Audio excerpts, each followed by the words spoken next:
Bet you guys can't find Sylvian. Oh, yes, we can.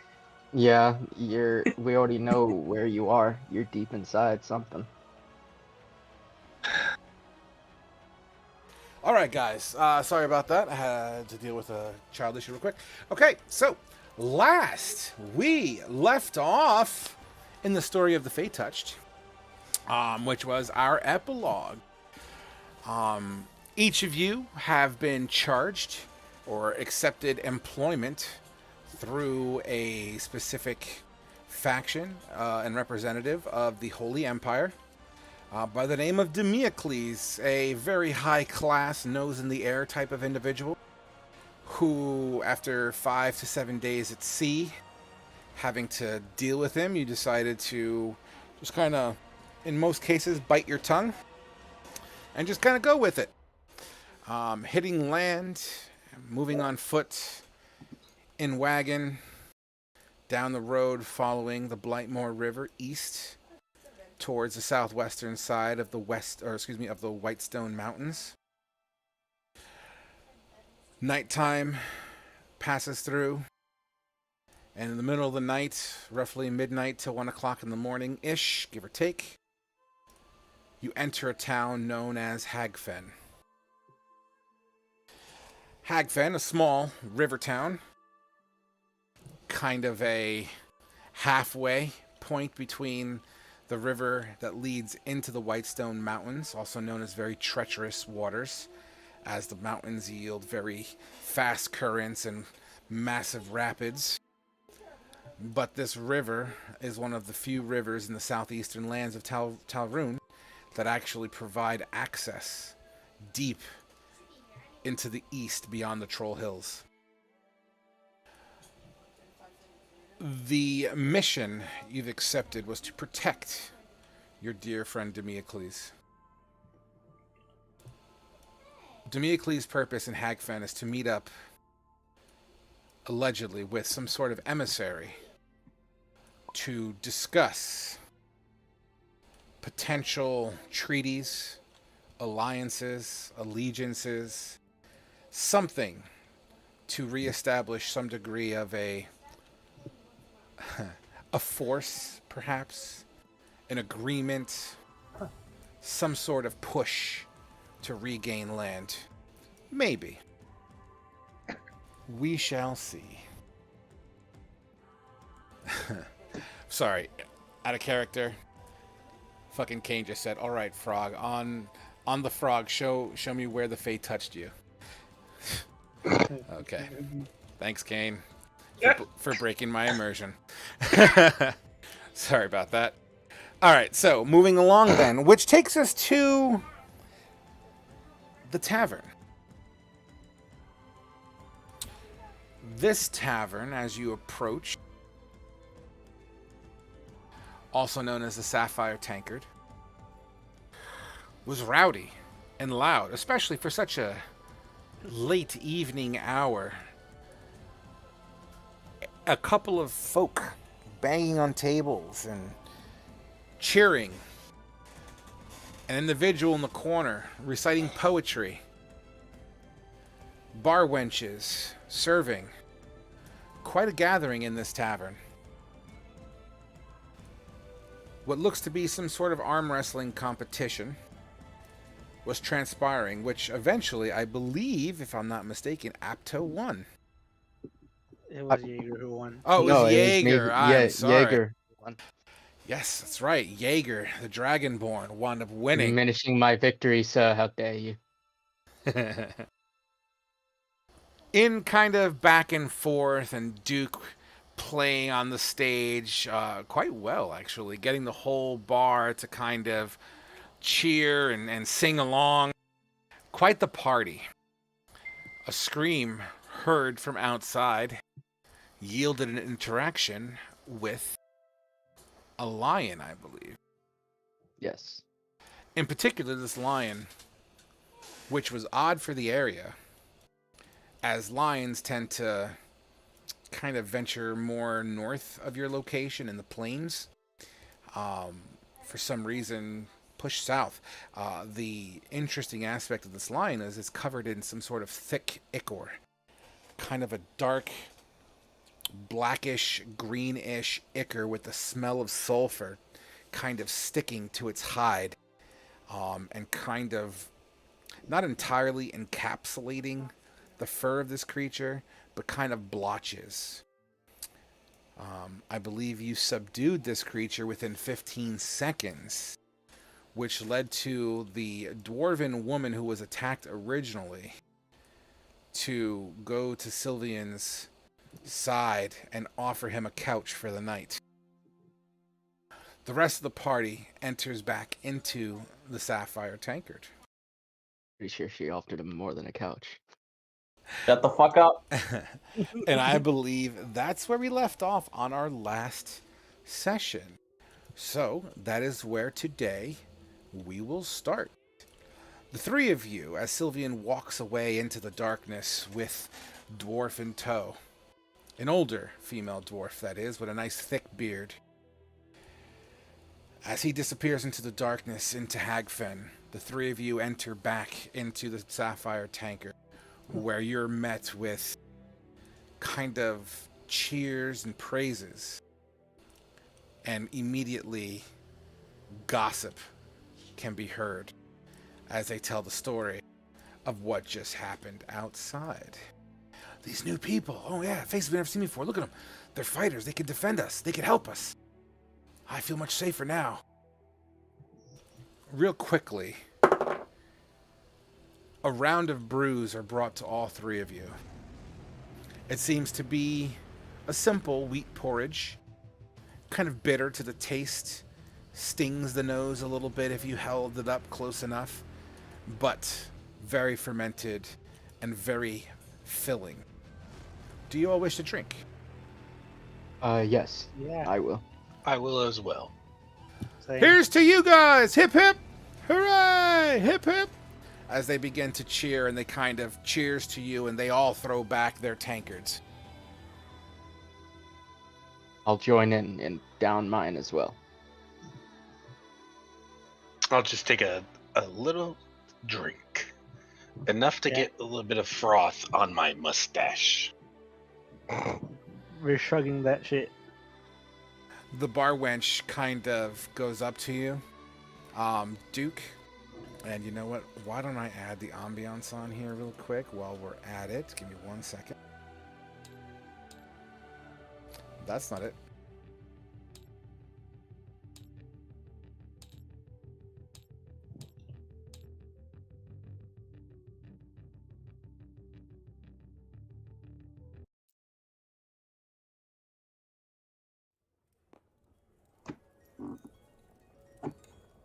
All right, should be building now. Yes. As you make your way back into the Sapphire Tankard, Duke, once again, the bar wench comes up to you with a giggle. You did really great out there. I hope you didn't get hurt. And she kind of pulls the apron that's like hanging off of her dress, and she begins to try to wipe down your mustache for you. I'll lean back in my chair and let her pamper me. And she does so, and she seems very happy. She does a little bit more. She goes beyond your mustache, and kind of gets a little bit of soot that's just kind of, you know, like dried, just grime from when you were sweating, maybe from the trip, that kind of trickles down where your sideburns would be, and she kind of cleans it off. Can I get you anything, hun? Me? No. I need to discuss with my friends here. What the heck just happened? Well, you were out there. I thought you knew what happened. A random lion. It's just so yes. strange. It's just so strange. Usually you don't see them around here. I mean, granted, there's always predators in the Brain Woods, but never a lion. That's just super weird. Oh, definitely. Personally, this is the first one I've ever seen. Yeah, typically, like, the lions hang out around Bestow. It's just... Anyway, I guess we don't have to worry about it anymore, thanks to you guys. I'll tell you what, boys.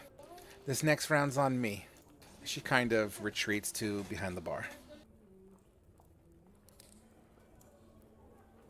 Thank you, milady. Aptow. You just slain a lion. What? Where's your head at? Um, pretty clear. We've evolved from those, so you kind of just look down on him, thinking like he's better than the regular lion.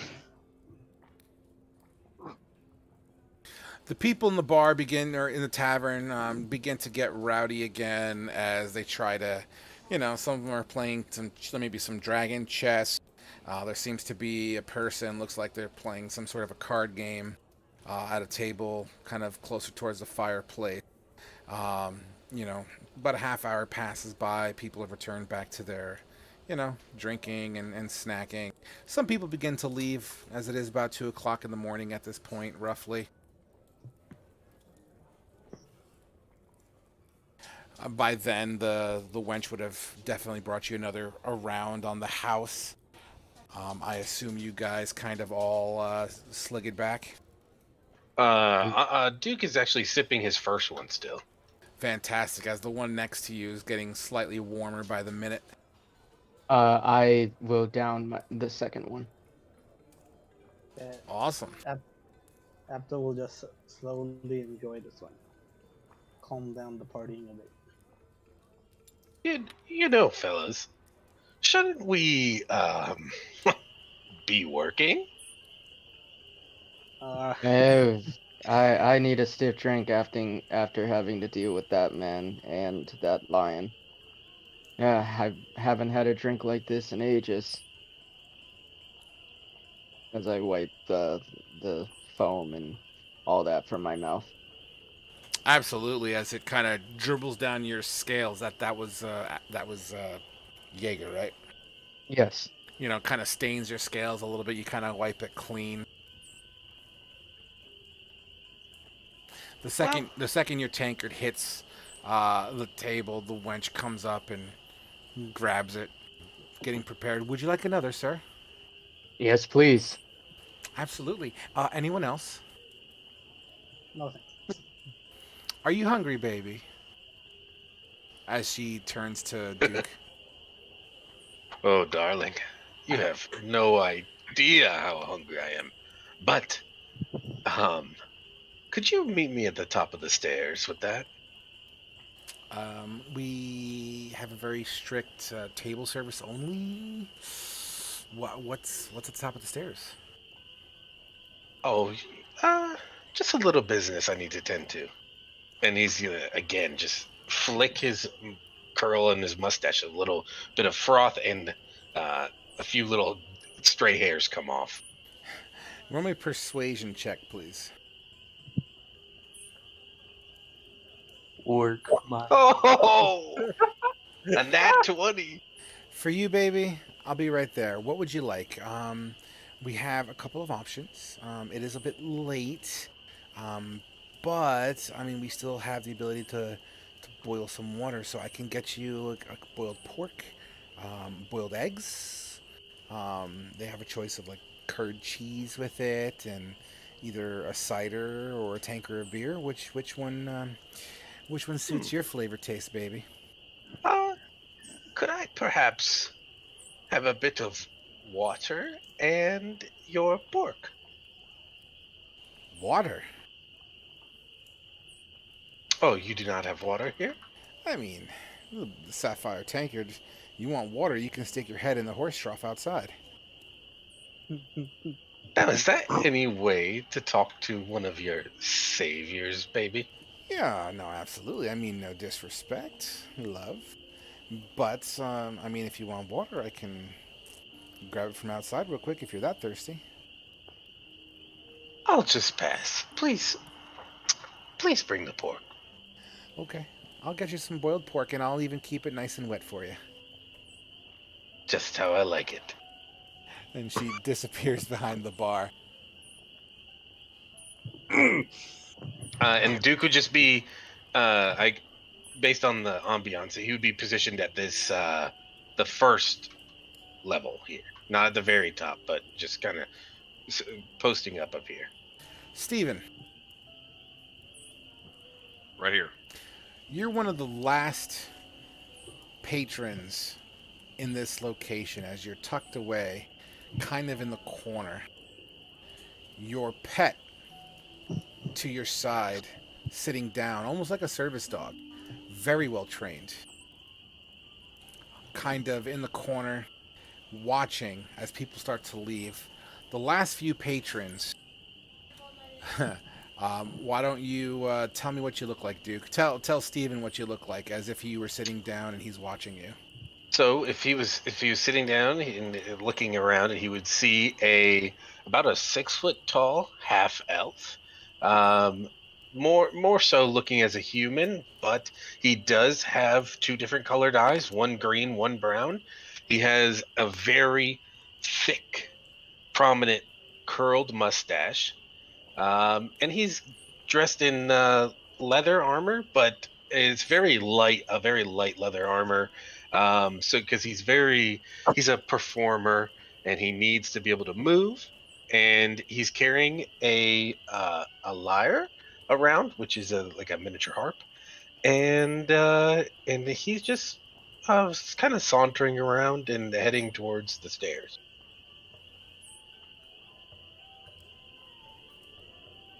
Jaeger, what does Steven see? Yes.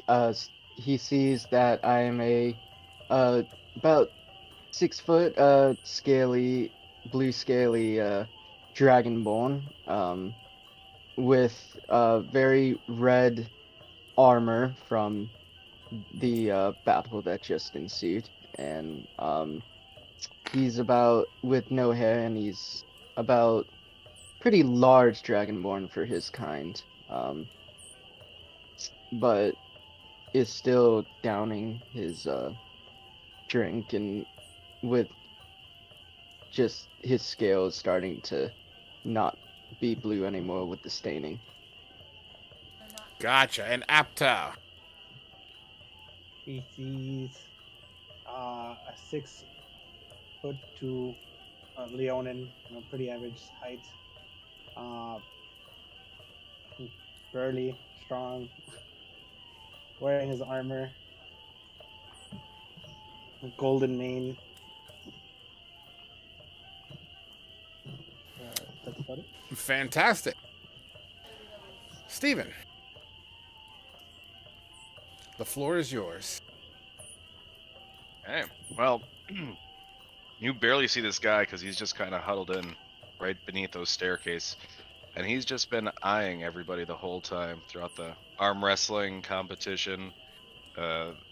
He was kind of nodding off when the lion fight was happening outside, but he came to with all the excitement, and he's just been kind of watching Duke walk around gallivanting with this girl, and this whole time he's just going to be shaking his head and petting his dog.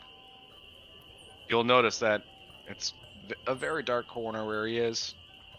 He's wearing very, very dark neutral red colors, so it's kind of hard to make out his features, but you do see a really pale face and a large brown dog at his side. And he's just going to keep staring at everybody. Duke, your boiled pork comes too. Are you going to retreat to the stairs? Yes. Okay. You want me to put myself up there?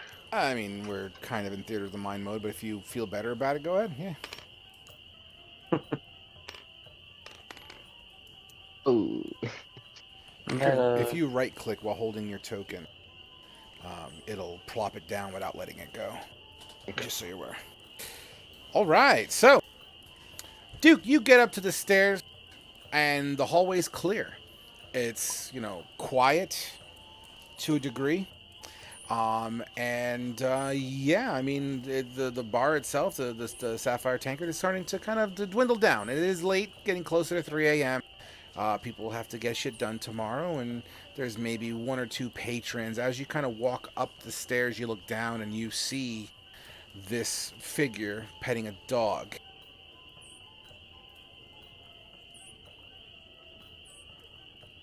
Oh. hello there. And he's talking to the dog. Dog won't talk back. And I'll slow. I guess. Yeah. I guess we'll go back to your mind. I'll before I get up the stairs. I'll look and does Steven look like he's like sleeping, or is he just kind of like doing his like a little hunched over? He's like leaning backwards with his foot up on some random crate. And Duke will say, "Oh, hello there. Could I, uh, could I pet your dog?"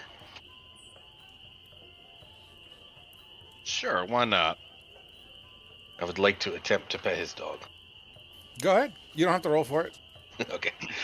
I'm gonna put the back of my hand towards the dog and let it sniff if it chooses to do so. And if it doesn't sniff, I'm not gonna reach out to pet it.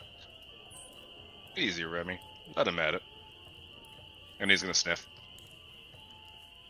And I'll just lightly brush the top of his head and say, "Wow, this is a beautiful dog you have." Oh, thank you, stranger. That's a beautiful mustache you have. Oh, why, thank you. Man, the people around here seem to be so interested in me. I probably should come around here more often. Oh, you are pretty flamboyant from where I'm from, so. Oh, where Kinda. is it? Oh, I'm from real far off. I doubt you'd heard of it. Oh. Well, maybe I'll send a drink your way. Are you okay with that? Sure, I might be. When I get brought my food, I'll send something your way. As you say that, you literally hear the bar wench say, "Last call!" She's not bringing me my food? What's going on? I believe she handed her food to you as you got up off the table. Oh, okay. Gotcha. Okay. Well then, I'll run back over there and or tell her, "Hey, could you send a beverage to that kind man over there with the dog?" And I'll give her a wink.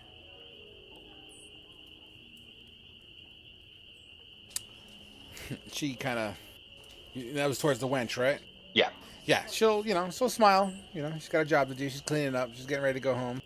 But she hands you the food, and I'll say hope to when see I you hear tomorrow. last. I'll say when I hear last calls go. Yes, one more over here. If you can make it a double, please. As she hands the, yes, I'll be right with you. Hope to see you tomorrow, young bard. You can find me whenever you'd like. Thanks. And she kind of goes behind the bar and points at, was it Apta that ordered the drink? No, Jaeger. Jaeger, still memorizing voices. Sorry about that. You good? She definitely acknowledges you. Yep, two coming right, double coming up. She brings it to you and asks for the 7 copper that it's worth. I will give her the 7 copper. She takes it and puts it in like this little pouch that's kind of built into her dress. And she grabs a rag and she starts kind of wiping down tables and picking up all the dirty dishes. And you hear her putting it into like these water buckets that are kind of behind the bar.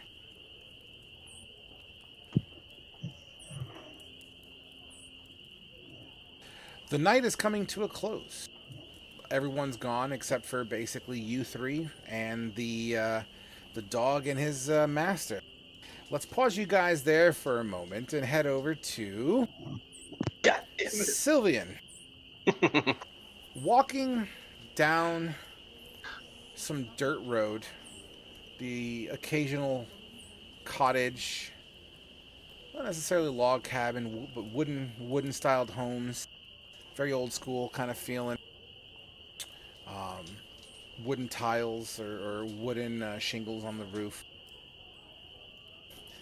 Thank you for saving my life, she says in a female, kind of a gruff, dwarven, drunken voice. No problem, Messer. 'Tis what I was sent out here to do. I mean, I could have been killed.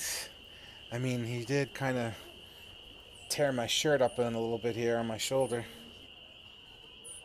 Ah, yes. That is a problem. Do you require aid in fixing it? Oh, I have a needle and thread at home, I feel. My mother was a seamstress. Some skills get handed down sometimes, I suppose. Are you going to be in town long? In a Um, dwarven, drunken voice. I do not know how long I'll be in town, but I do believe my employer was supposed to meet someone here, so it could range from just tonight to a few days. But if I could bother you, any chance you could fix my shirt and a cloak? I kind of gesture at it as it's been ripped, and my chest that's been clawed is still bleeding. She turns around. She kind of. You're taller than her, so she has to reach up a little bit, touching your chest where all the cuts are and stuff, like the cloth that's all torn. Ah, man, that's gonna take some time. Here, hand that over here. I'll help you out. Basically gesturing for your shirt and cloak. I would take it off and hand it to her. Sweet. You're still outside, and you're walking down the street shirtless, and she's holding on to your cloak and shirt. She kind of whips it over her shoulder. Once again, still staggering. She's still pretty fucking lit. Yeah. But she kind of guides you to what looks to be her cottage. And she kind of slowly opens the door. Very, very slowly. Almost like she's not trying to make any sound. I'm gonna tilt my head at her. Come, just shh, be quiet. I give a thumbs up and just walk. Sure. You make your way inside. There seems to be like a fireplace that's kind of on the way out. So the embers are still kind of charred. They still emit a very dim light. But she beckons you to just stay here and she'll be right back. I kind of gesture for somewhere to sit. Yeah, there's a rocking chair. There's, I guess, the equivalent of a couch. Whatever, like a fantasy style couch, simple cushions, some wooden backings. I would sit in the rocking chair. You sit in the rocking chair and it kind of squeak as you kind of go back and forth. Squeak, squeak. I'm not rocking. I'm just sitting in it. As you sit in it, it fucking tilts and goes squeak. Oh yeah, I know it's gonna squeak at least once. But... She comes back out with some bag, like a leather pouch, but it was, she pulls out. It's like she pulls it out of like a wooden, small wooden chest, and she kind of dumps it out in her hand, looking for a right needle here, and here's one that looks to be made of bone. She begins to twine it up, looking for the right color thread.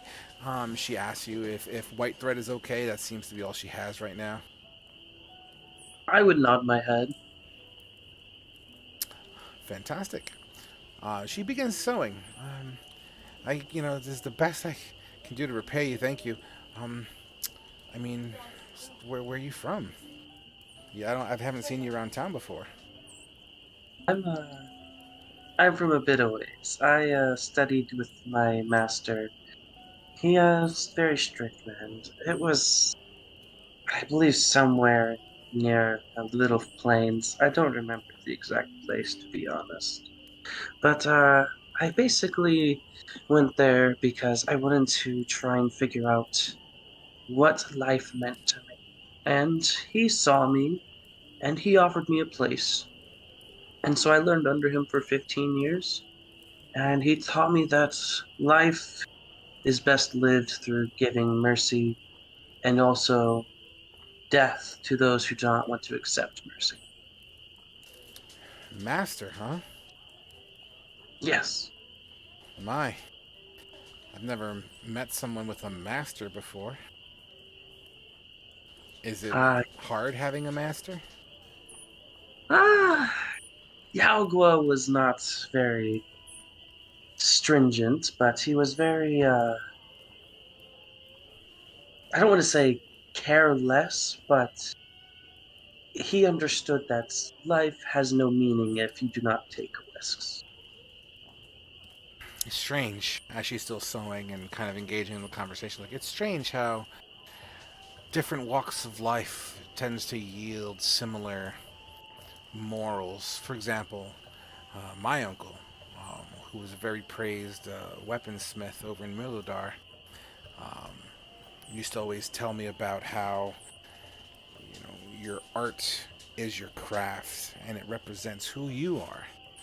You make a sword and it's got a imperfection or the improper amount of steel in it and not, you know, tempered well enough and it shatters. You put your your name on it. You put your reputation on it, and granted, didn't necessarily call the forge his master or anything like that, but you know, it's similar in many ways. I feel. I agree with that sentiment. As a blacksmith forges weapons, the way my temple teaches is we are our own weapon. Now, further on, we learn how to also heal those, but I, uh, I'm not too good at focusing on healing others. The conversation goes on for well over a half hour to an hour, and you kind of gotta go back and forth and just sharing stories, tests that you may have been put through to get where you are. A little of your history of your training, a little bit of her history down her family lineage. After about an hour, you hear in that cottage a door creak open from further inside of the home, and you hear like shuffling on the floor.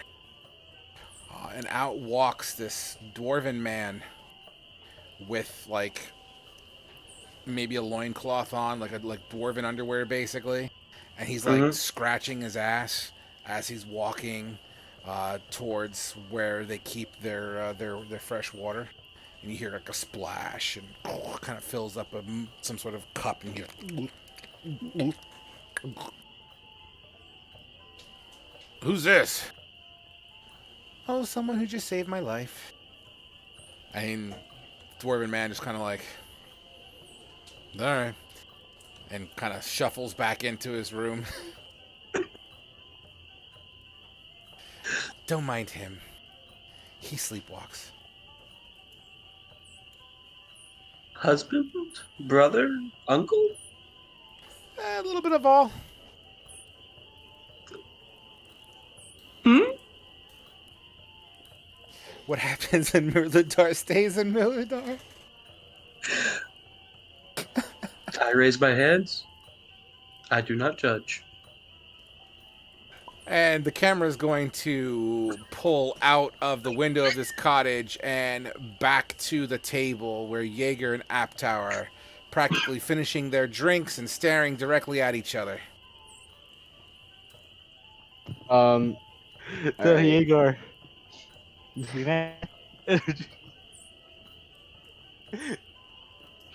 We should probably get some rest. That goes for you too, Duke.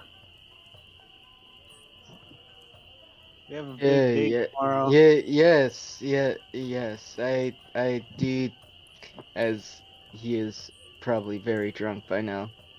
Yes, I do need to rest, dude.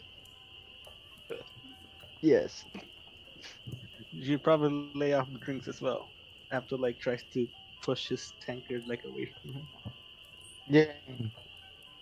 Never. As I just grab it and I just down the rest that's in there. But I agree, we should get some rest. We gotta deal with that douchebag tomorrow. The bar wench takes up all your stuff. Takes all the empty tankards you have there, any last remaining things. She starts flipping the chairs up on the tables and begins to kind of wind everything down. All right, boys. I hope to see you tomorrow. I'm closing up shop here. No more food or drinks until the morning. Do you guys have Okay. any place to stay? We were told not to go upstairs because the Democles it was renting the whole hotel, so we can't even go into a room. So no, we It's a don't. shame. Those nobles, though, huh? We get one coming through every once in a while. Another one's supposed to show up tomorrow here. Maybe, I don't know. We'll see what happens. But if you want, and I won't mind. There's a stable out back. It may not be comfortable, but the hay is fresh. It was just stocked in there last night. All right.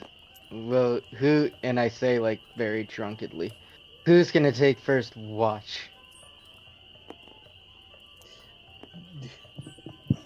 Do we even need to take watch? It seems like a pretty secure tavern to me. Well, a lion happened. I say we at least take one watch. A person watching. Watch them. Yes, buddy. I'll take fresh watch. How about you just go take a rest and I'll lead him to the stables.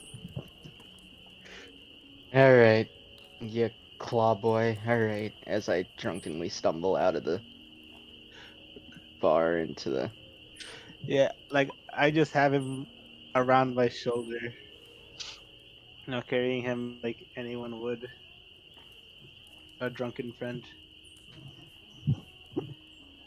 Fedivin's gonna get up here and he's gonna wander over to the bar wench and goes, I think I'll take you up on that offer. And he's gonna walk over. Hey, Remy, come over here. And he's gonna follow the two drunkards to the stables. Absolutely. Duke, you're still chilling on steps? Yeah, I'm chilling on the steps, seeing what happens. Okay.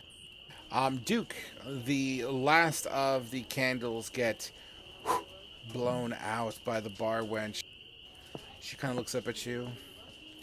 Have a good night. You too, my dear. Thank you for such a amazing evening. Well, many more evenings ahead of us, my lord. And she kind of closes up shop and leaves, walking down the street, disappearing into the darkness. The three going towards the stables. The stables are they're kind of exposed, right? It's not a completely enclosed area. It's like kind of like a half a barn of sorts. Imagine cutting a barn down the middle, and so you're still facing the elements, but you have a roof and like 2 or 3 walls around you. But the hay is comfy. There's about 5 to 10 horses that are there. In fact, some of the horses are recognizable, as a couple of them were from earlier. You make your way in, and the guard that was gambling with Duke is already sleeping on a bale of hay back there. There's plenty of room to make yourself comfy. Okay. Apto whips out his sleeping bag and puts Jaeger in there so you can sleep soundly. Yeah, fine. I guess I'll sleep. God. These horses are all just looking at me, but it's fine. You two seem pretty happy in your line of work.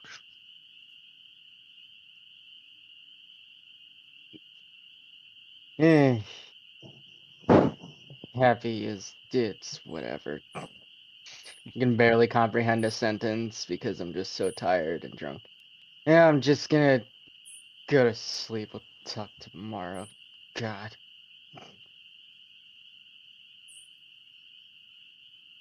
You hit the sack. Jaeger, you hitting the sack too? That was Jaeger. Oh, that was it. Damn it! Fucking that was- voices. Uh, Drunk voice. I'm sorry. Aptow, you hitting the hay too? I'll go see what Duke's up to. Oh, absolutely. As Jaeger lays down, Aptow stands up. Steven, you see this Leonin walking back towards the tavern. He's just gonna let him go. He's gonna go to the other side of the stables, lay out his bedroll, and kind of use Remy as a pillow. Absolutely. Remy kind of does that paw scratching at the ground shit, almost like he's fluffing up an area for him. And kind of does that clockwise turn, another one, and lays down. As you place your head on Remy, he kind of gives you a lick on your cheek. Easy boy. We got a long day tomorrow. Roll? Scooby. Duke, you hear footsteps coming back into the bar, and it's your Leonin friend.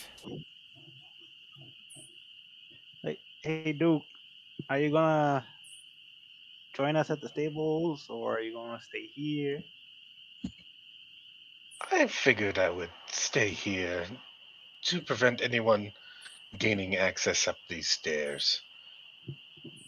I said I'd take first watch. Do you mind taking over from me instead so I can get some rest? Absolutely, go ahead. But before you go, would you like to play a little game? Depends on the game. Oh, I don't know if you by chance overheard, but while we were traveling, I challenged one of the other escorts. Just a simple card game of high card wins. That we can start at any monetary value you would like, if you're interested. You know what, Duke? If I play this game with you, you have to arm wrestle me. Fair trade. Let's do it. How much would you like to put up? 2 gold. 2 gold? Perfect. Alright, so what do we do? All right, so I believe we have to pick it up, and then how do you flip it? F. F? Okay. I got a 9. Oh, seems you've bested me. Again? Like, double or nothing. Let's have a go.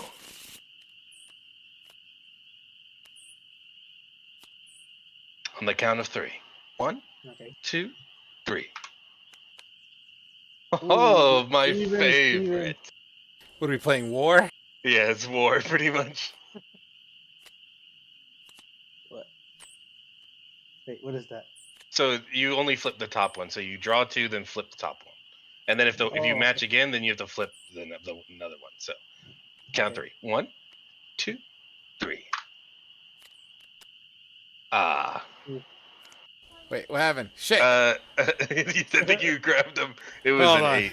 The one I was an flipped 8? was an 8. Yeah. What did he have? 6? For 5.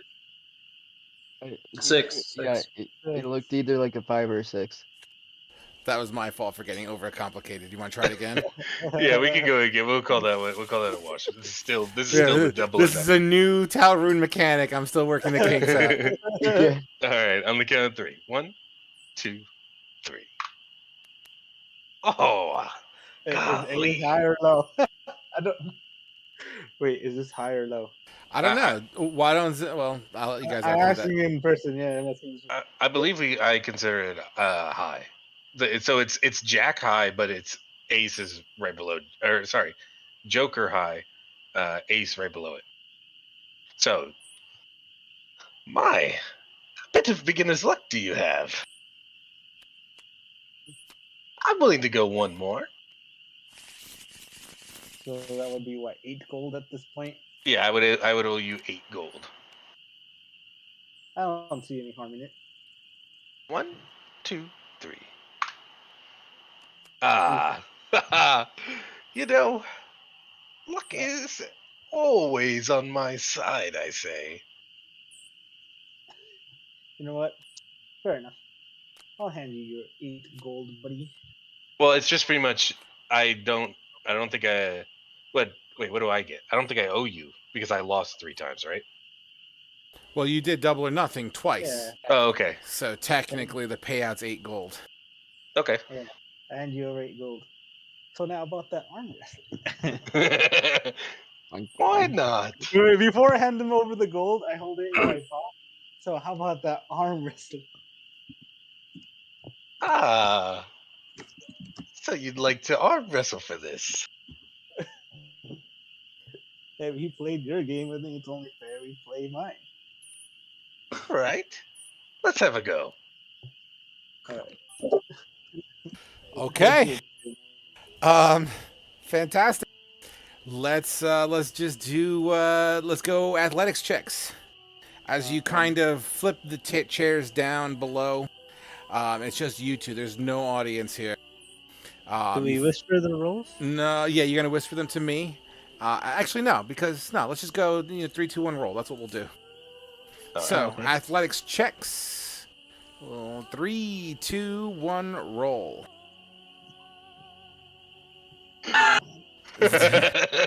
Duke kind of goes over the top, squeezing your paw and kind of twisting his wrist a little bit while pulling on the table, and boom, Duke wins. Ah, I'm still tired from earlier, still tired. But fair is fair. Fair is fair. As I always say, fair is fair. No hard feelings, though, right? Not at all. And he'll whisper, even though there's no one around, he'll do a very very dickish, like, "Don't worry, we won't tell anyone." Are you gonna go back to your post? Yeah, I'll just head back to the stable. Okay, and then at some point you're gonna basically rotate, right? Is that what the plan is? Yeah, I Or think is so. Duke going through the night? I mean, if it happens that no one comes to relieve him, he'll do it. He'll stay throughout the night. Sweet. But he'll probably doze off, just to be honest. Duke, give me a perception check, please.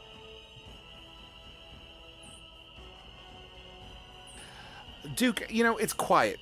At this point, it's about 4 o'clock in the morning. All you hear is the crickets chirping outside.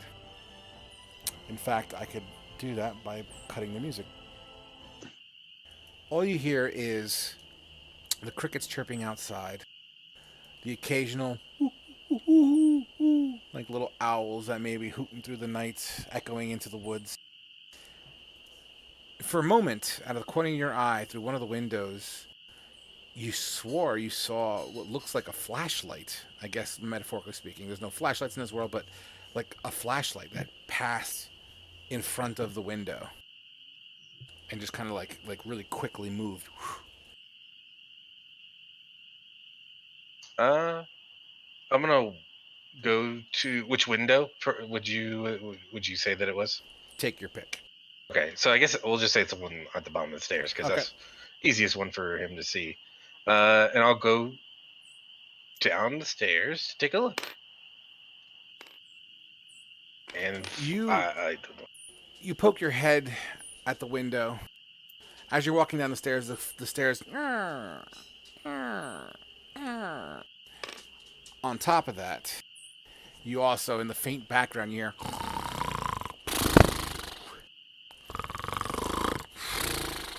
really loud through a door.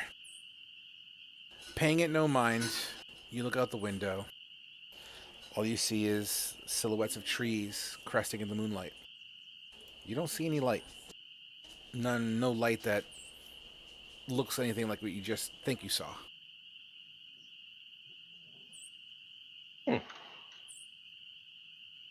All right then. And I'll just slowly walk back up the stairs. Fantastic. At this point, we are going into our long rest, dudes. Providing, I'm assuming someone's going to swap you out at some point so you can get your long rest. So playing that route, let's go ahead and take our benefits of our long rest, dudes.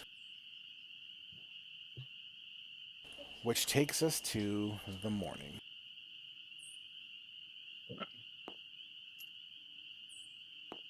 Or does Duke fall asleep on his watch?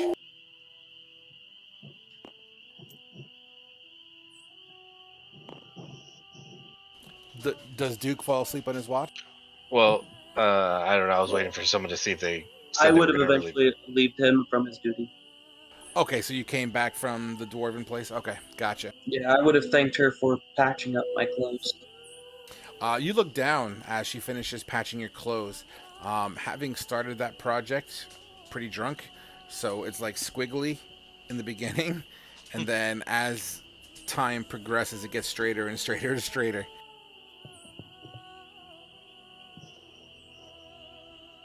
Thank you for patching my clothes. Now I must go continue watch over the person who hired me. Thank you for allowing me to stay here. Have a wonderful night.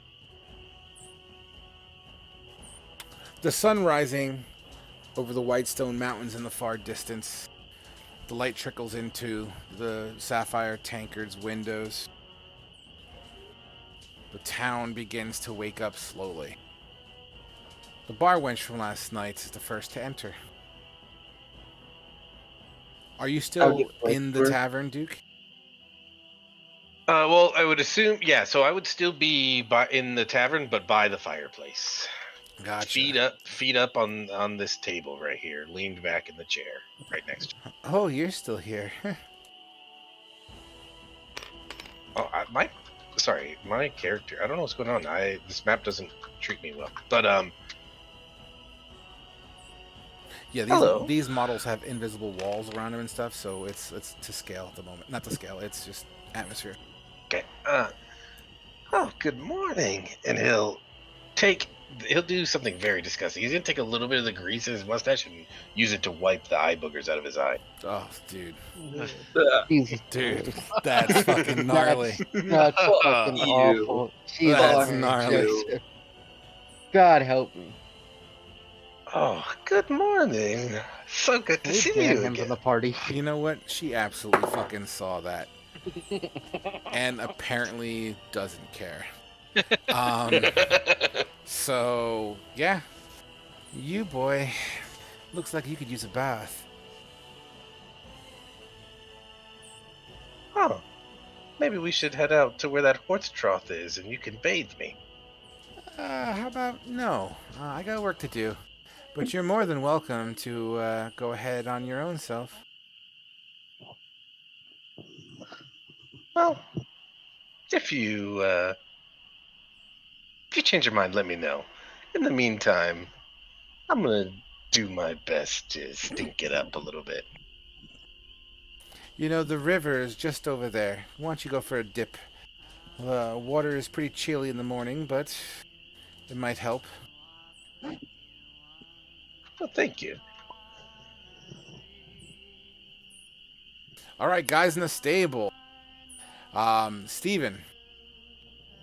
Remy stands up and moves out. Your head kind of boom hits the ground a little bit as Remy kind of stands up, and basically your pillow just walked away.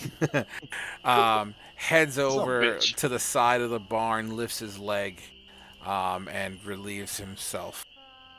You clearly get woken up as a result of a slight concussion. Ah, damn it, Remy, come on. Well, guess I'm up now. Is there coffee in this world? Sure, why not? Ugh. More like a bean tea than a coffee. Well, I'm up now. He's gonna start making his way to the stable, and he's gonna pat aside, signaling Remy. Is the Dragonborn in the stadium or the Yeah, lion? so with you, they're both technically. Well, yeah, they're both in the stables right now, as well as I'm still drunk asleep. So. as well as one of the guards that was with them as well, one of the other mercenaries. Any of you awake? Want a bit of coffee? Uh, as the sunlight hits Apto's eyes and he hears this voice, I'm like, what? Huh? As drool is falling down the side of his mouth. He's like, I'm sorry, what? As he gets up. I think you definitely need a cup of Joe. Who's Um, Joe? Diego will wake up, go, yeah, but give me a minute, and then we'll go into the corner of the stable and just hurl because of his very large hangover. Like, oh, I can smell it from over here, Igor. Well, aren't you the pride of this little escort here? Well, excuse me for having fun. I tell you what, boys, for the entertainment, I'll grab you a couple cups. And he's just gonna walk into the bar. Like, I pick up my bedroll, like, come on, Igor, let's go get you washed up at the river, holding his nose. Apto's holding his nose. He calls me gross, but yet that dog is 100% gonna look that up. You guys make your way into the Sapphire Tankard after taking a few minutes to pack your shit. The other mercenary still snoozing it out in its haystack, in his little haystack. The town at this point is beginning to awaken. You right off the bat, as you turn to the left and look down, up. Well, technically, it would be upstream. But towards your east, as the road kind of goes, just kind of follows the river that way, you'll see a horse and kind of a carriage, not a carriage, but a wagon, kind of heading off to the east with two people in tow. They have axes kind of attached to the sides of this wagon. Looks like they're going out to get some sort of a lumber situation, perhaps. You see a father and son down the other side of the street, kind of getting together, some buckets, some twine, kind of putting together some hooks, looking like they're about to go fishing for a little bit. As you walk through once again, another townsfolk recognizes Jaeger and Aptow, and they're kind of like, "Hey, thanks again for helping us last night." Like, yeah, no problem. So fucking tired of shit from last night. Sweet. Hope to see you again tonight. As they Diego walk, says, "Oh, most definitely." and you enter. You enter. The first thing you guys see is the bar wench, kind of pulling chairs down, getting ready for the first morning rush, I guess. You also see Duke fondling his mustache in the corner. And Sylvian, I'm assuming on the stairs? I would have moved down when I saw the lunch came in. As you can Gotcha. see where I placed my mini. Gotcha. All of you are in the tavern, practically alone with just the bar wench. Can I get some breakfast? As I raise my hand. Usually we have to get everything prepped for that. If you want to hang around for a little bit, and I could help you out with that. All right. Sure. Could you put the kettle on too while you're at it? Absolutely. Let me finish what I'm doing here. Let me get everything prepped up. I gotta light this fire, and then I could absolutely get things going for you. Oh, thank you, darling. No problem. She seems to be kind of stressed out. Duke's gonna unwrap a little bit of pork and walk over to. How do you pronounce your name? Is it Fetivan? Oh, Fedivin. Fetivan? Oh, Fedivan. I'm here thinking it's Steven, just in a different spelling. No, I'm actually gonna give him like a actual kind of name. Fedivan. Yeah, I Gotcha. thought you were calling him by his real Yeah, name. Fedivan's an actual name. Yeah, I walk thought over. he was because his. Yeah. Anyway, whatever. Go ahead. I'm gonna walk over to Fetivan and offer the little bit of pork that I had left over to Remy. You're obliged. Remy, get it. Remy wags tail. Remy sits. Remy puts up paw. Remy bites.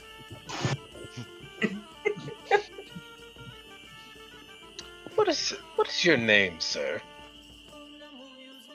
Well, parents called me Fedivin. Suppose you could do the same. Fetivan? It is but my pleasure and honor to have met you. The name is Duke. You're Duke. I don't think that name fits your personality. Ah, you'll come to find out just how fitting it is. You're a strange one, all right. Strange? Actual pleasure. Forgive me. Entertaining. I'm sorry. Did not mean to offend, good sir.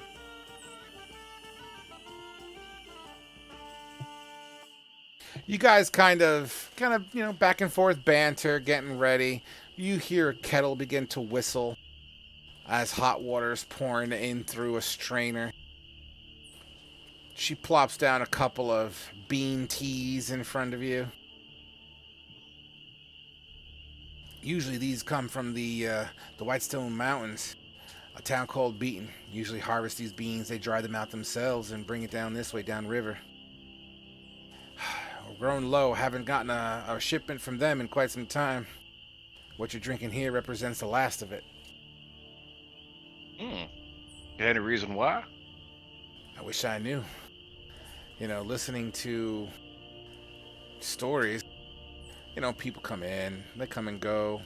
I hear things, people talking about, how apparently the North Forest is burning right now. It's been burning for about a week straight.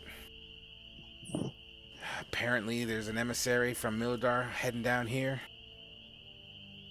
Some say it's because Count Corrigan.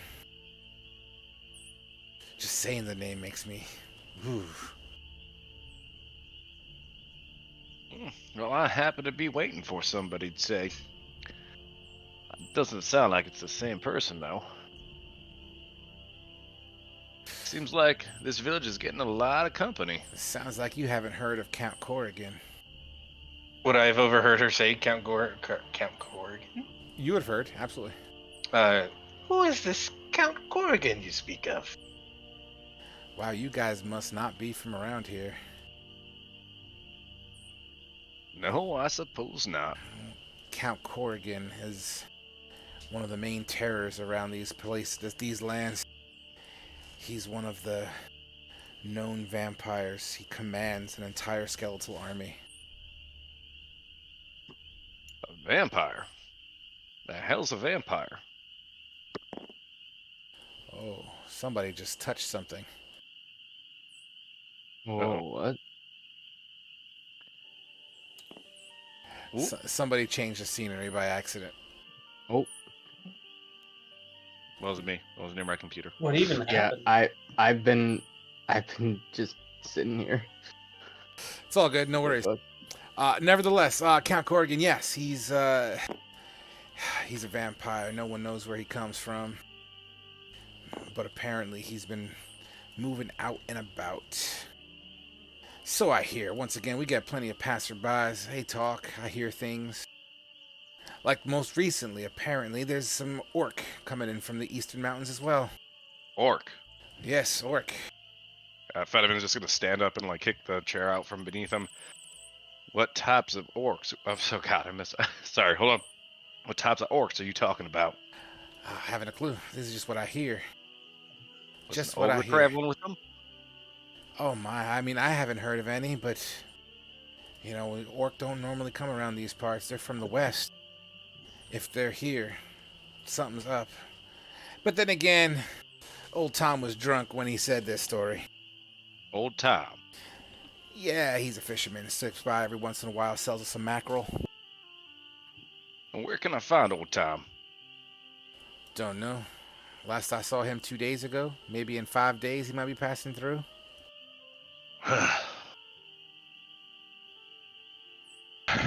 Well, if you see old Tom, let him know I'd like to see him. Yeah, he's a great guy. He's really filled with many stories. One of his favorites, he tells it all the time, is Captain Hansel. Captain Hansel the Handsome. Man loves telling that story after about 3 meads. All the time. big fan of his work, of his story. Says something about being related to him at some point. Well, I don't know any Hansel, but I'll give him all the meat he wants if he tells me where those orcs went. Yeah, he comes and goes, but I could definitely let him know. Thank you, darling. No problem, baby. He's gonna fix his chair and sit back down. Fedivin, and Duke will just approach you. Did I perhaps overhear you saying that you're waiting for someone here? Who is it you're waiting for?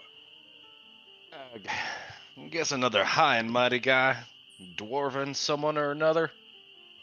I'm not really all that great on details, but he's got brown hair and suppose he wields an axe.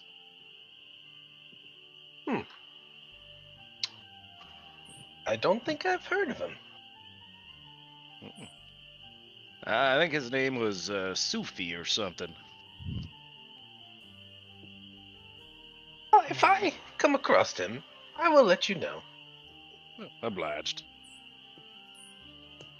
Half hour passes. You guys continue to talk. A bang can be heard from upstairs. I'll rush upstairs along with Sylvian.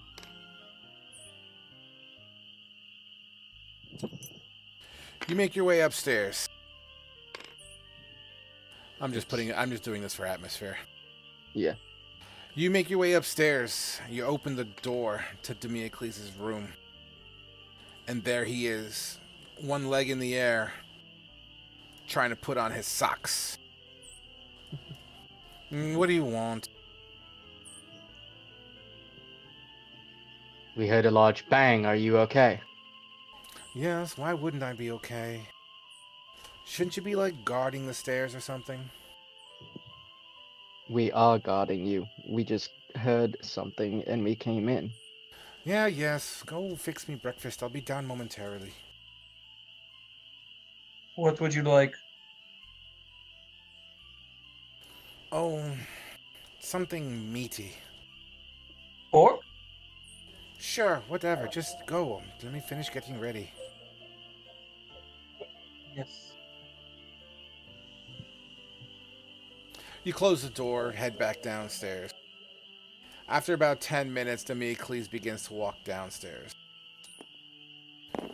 Okay, where's my food? As he kind of, once again, he's like taking his time coming down the stairs. He's wearing like that black kind of robe situation from last time.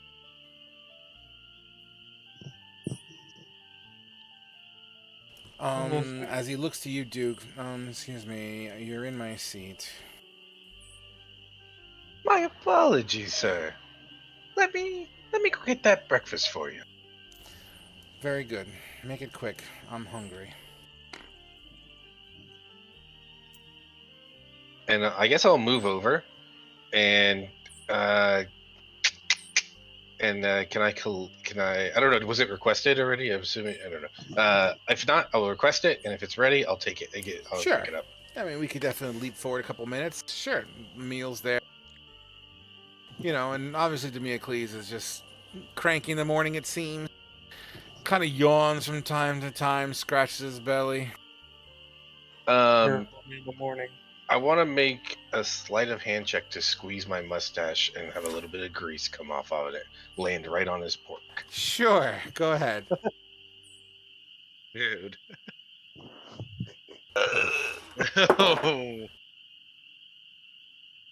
Oh. You do so, and you begin to put the meal in front of Demiocles. Demiocles looks at you. He begins to clap sarcastically. Bravo. This reminds me of your playing. Now you can eat this. I'll absolutely just stare right at him as I eat it down. Now, go ahead and get me another one, and it's coming out of your pay. My apologies. A bit of sport for someone I'd call a friend, you know? Mm-hmm. Has anyone seen Sophie yet?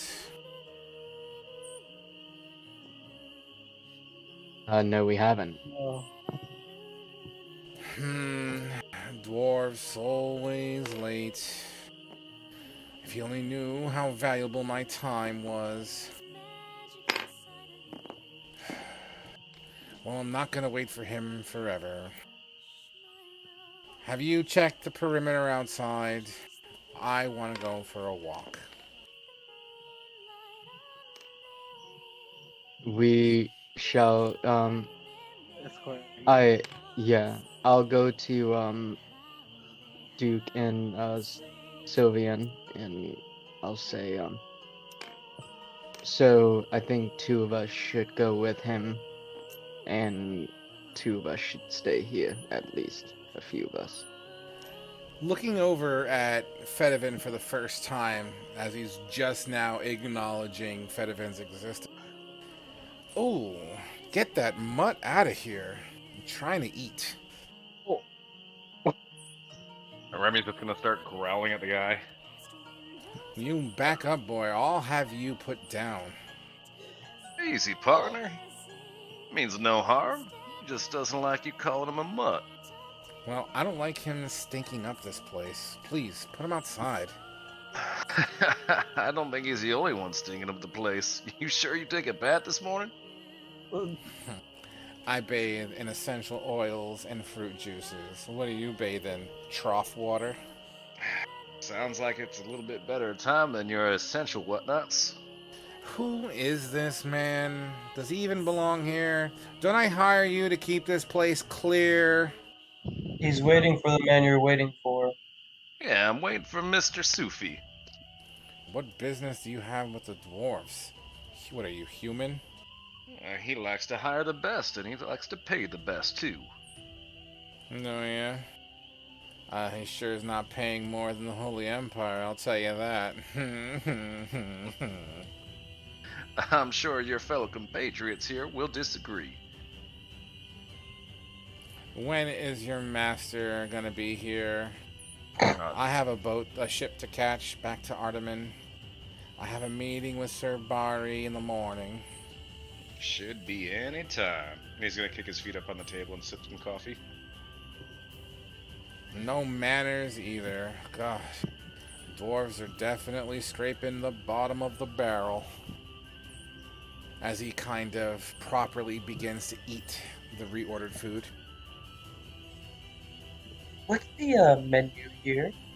Excuse I me. linked it already. Sorry. I linked it in tabletop. Where?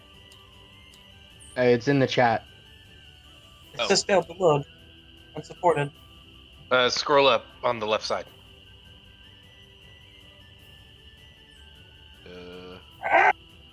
I'll take dried mutton. What's the T? What's the what? There's like a T after blue T's. Looks like it's maxes out on text per copy and paste. One second.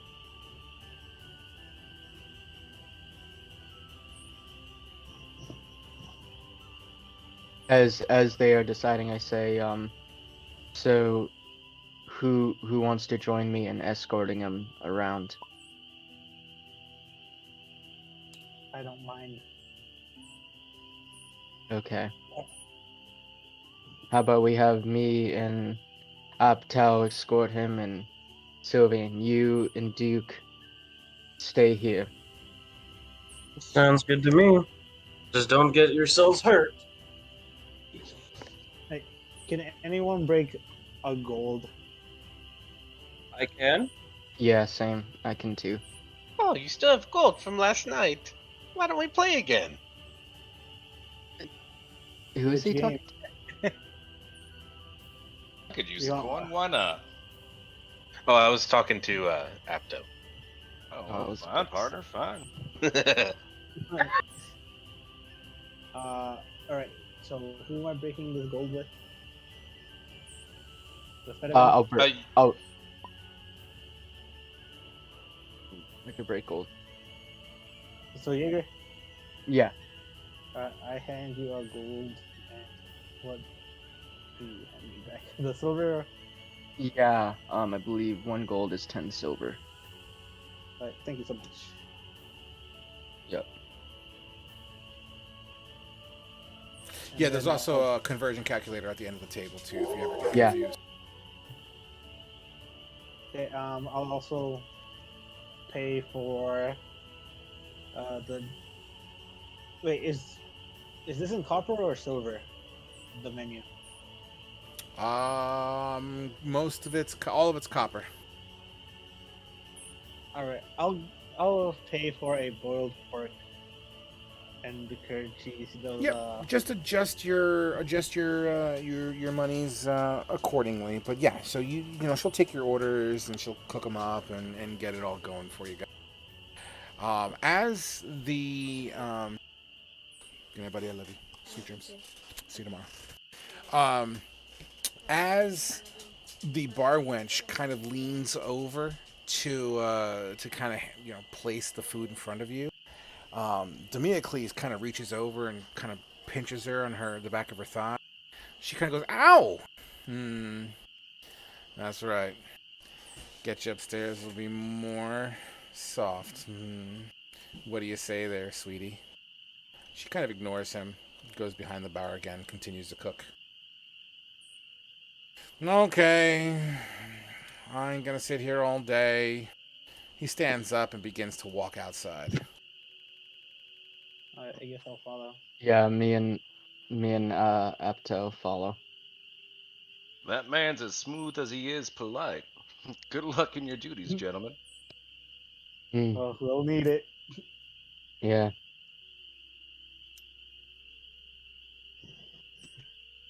So he walks out, and the first thing he acknowledged, now the sun is up and he can see the town and it's full of glory. Ugh. Why do I have to get sent to these towns that are clearly beneath me? Ugh. Their roads aren't even paved. Ugh, it's like a place for homeless. Ugh. As he kind of continues to walk around and complain. I say I think this is a beautiful town. Yeah, well, fortunately, no one's hiring you for what you feel and what you think, okay? So, if you ever feel the need to express your concerns or thoughts, just do us all a favor and don't.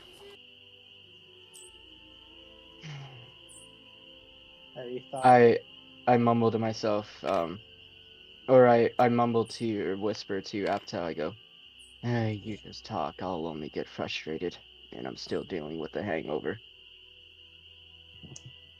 Mr. Demeric, have you ever thought about talking to your superiors to get you to a more comfortable Your town? audio is very quiet. I can barely hear you. Is this better? Much. Yeah, my bad.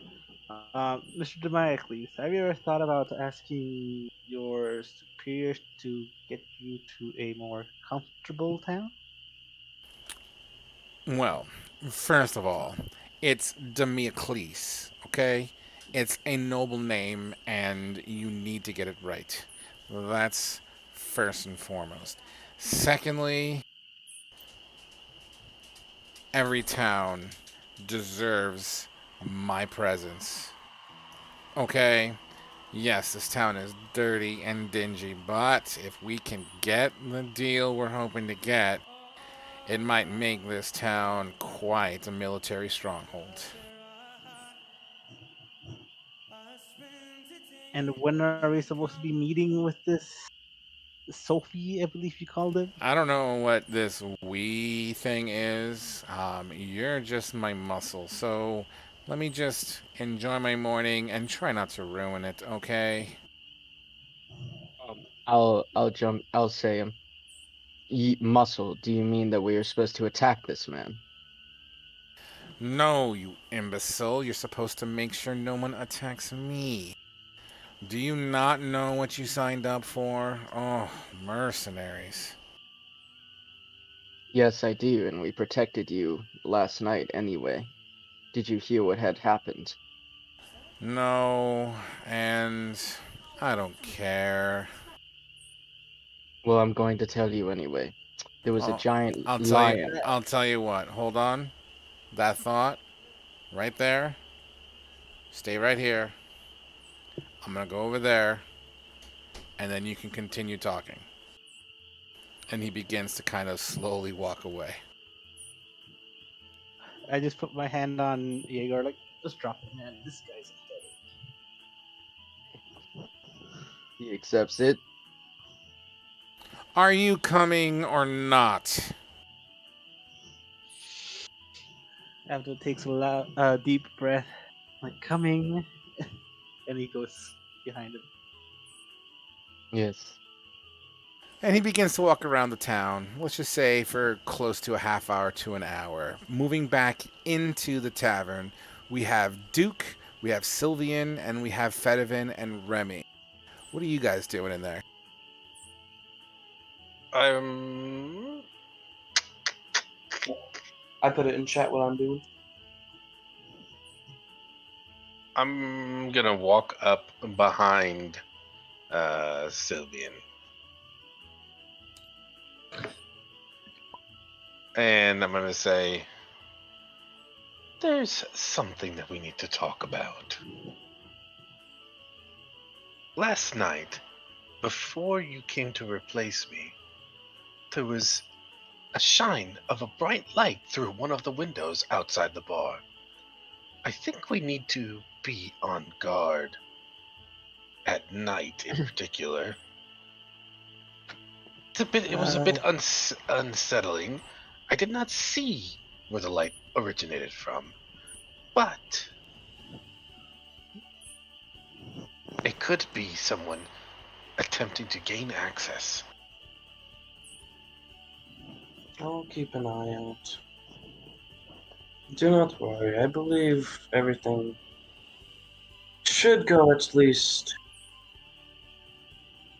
sub-up. I will fill the others in when they return. Thank you. I must resituate my mask. Of course, and I mean, I'm asking Sylvia. Would I have seen that your mask was on the table? Yes. Okay, yeah. So Duke's not trying to get all up in your business, so that's why he's just standing behind you, telling you this. And he would acknowledge that you did so. Thank you for not trying to see what I look like. It's kind of against code. Oh, I'm all about code. My code's a little bit, I guess some would say sleazy, grimy, scummy. You know, the colorful words. You still know when to respect a man's space, so I'll give you that much. I have nothing but respect for people. You have to respect them if you're going to try and take their money. You are pretty funny, I'll give you that. Also, how's this song coming along? It needs a bit more work. I kind of got distracted last night and wrote some jokes. Would you like to hear one? Gladly. What type of shoe do frogs wear? Open-toed sandals. That is interesting. I have another. Do tell. What do you call a sad frog? Unhappy.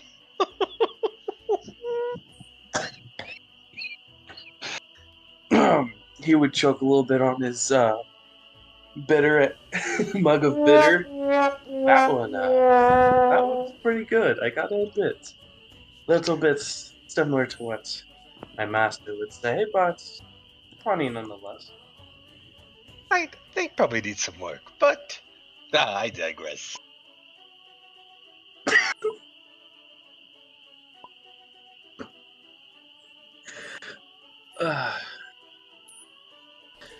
He'd lower his hood and you would see red hair and start re-putting on his mask. I can't hear you, man. You're breaking up. Oh, can you hear me now? Yeah. You guys would see me lower my hood. Duke specifically, you would see me lower my hood with red hair on my head, re-footing on my mask and refastening it, recentering it, pulling up my hood. Feels so much better. Shall we, I guess, take a step outside to see if they're returning yet? Yes, we probably should. You step to the doorway, and coming down the street is Demiocle with Aptow and Jaeger kind of on either side. And just to the side of Demiocle is a dwarven man with brown hair, kind of rough, rugged brown hair. In some places, like kind of not knotted, but matted down a little bit. His nose is very kind of sharp. He's currently wearing a ringmail, and he's got a kind of a great axe that he kind of holds with his left hand and is kind of leaning on his shoulder as he's walking. And just to his right is a small gray, it looks like a young gray wolf by the name of, doesn't matter what the name is at the moment. But as they kind of walk, you kind of hear talking back and forth, but they're still like far enough away where you can't quite make out what they're saying. And at this, Can I read their lips? you can try.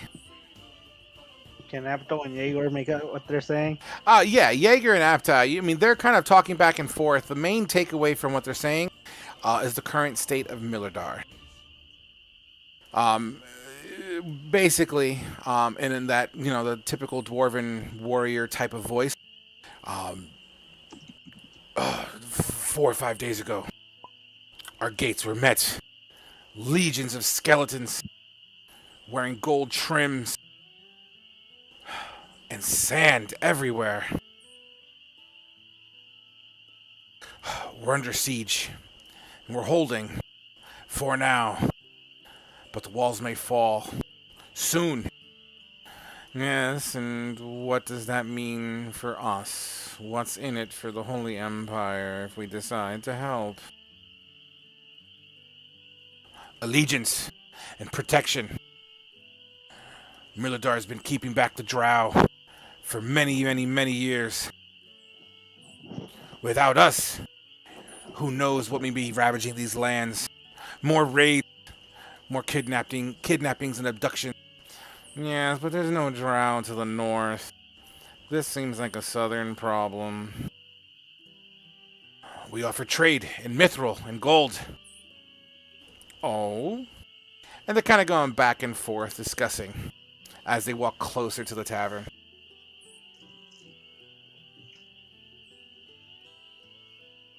I just, since I'm next to him, I kind of try and listen intently as much as I can.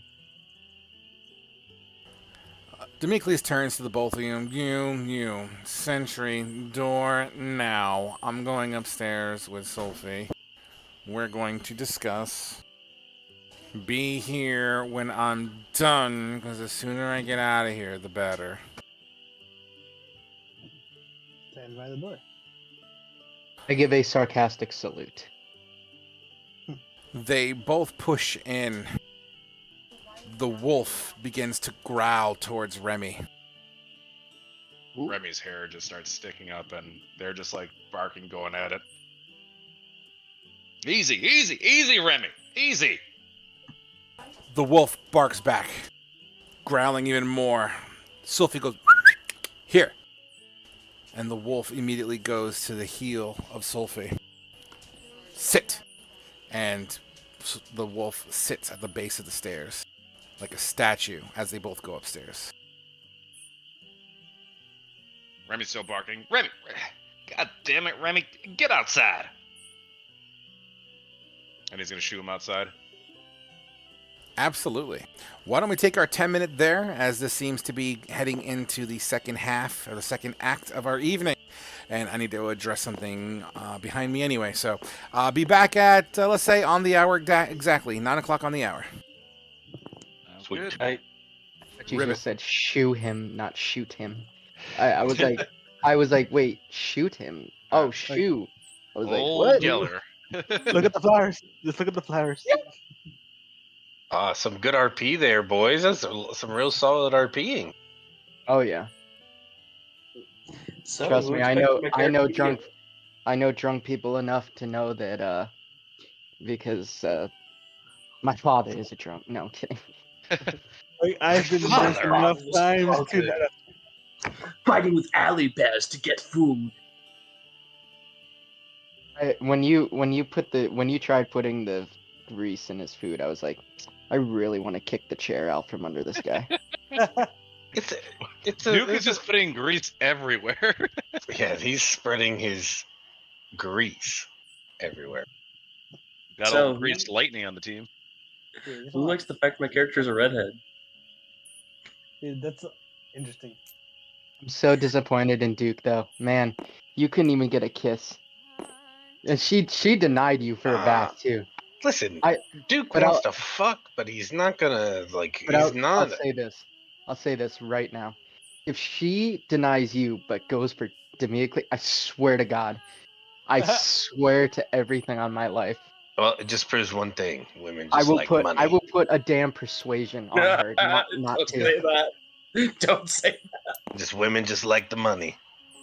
That's No, all I it swear is. to God, I will persuade as hard as I humanly can, dragonly can, to not to have her not do this. Bob. Well, you could try, but again, money talks. And if he's got the money, she's probably gonna go.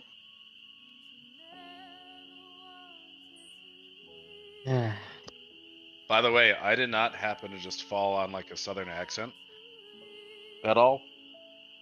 Southern It's like- western accent. You a southern accent? Never. Did not, or just kind of randomly fell into that. Dude, that was so funny. Is it your husband, brother? Little bitch. All I hear is Goddamn. sweet home Alabama. Well, you say Dude, you're from the South. Well, let's giddy up there, partner. I was gonna half expect him being like, okay, I'm gonna roll a persuasion.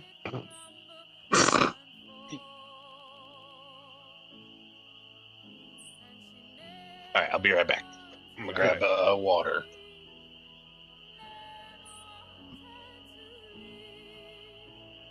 What blows my mind is this like the frog still able to do this with like a ton of kids. That's called he has a wife that's willing to let him.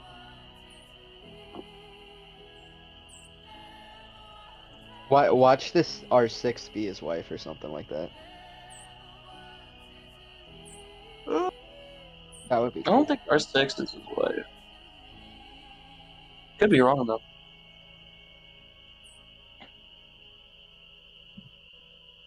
Yo, R6, if you can hear me, are you the wife of father? If not, I'm sorry. If you are, hello. Who's R6? I don't We fucking were- know. Yeah, I was guessing like it was his fiance, Frog's fiance. Where are you seeing an R6? YouTube. Oh. Watching the Steam.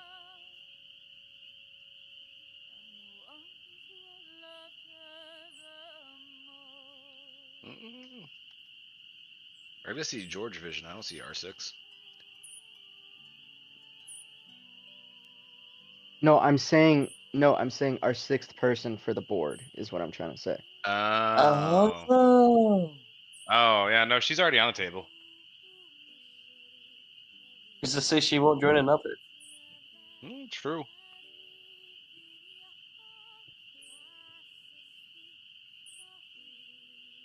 I'm telling you that Demiocles pushes me one more, I'm kicking his chair Okay, out from so under him. Imagine how funny it would be if Frog jokingly made his wife pay $15 to play. Oh my god. Just transfers it from one family account to the Here's the other. thing. Here's the thing. She'd be paying herself because it's her PayPal or Cash Apps and stuff. Oh yeah, true.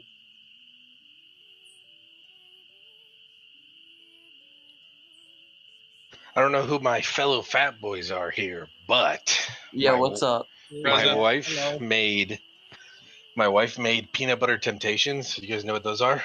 What the fuck is that? So they are. It's like a peanut butter cookie, but you bake them in a muffin tray, and you put a mini Reese's cup in the cookie, and they are fucking.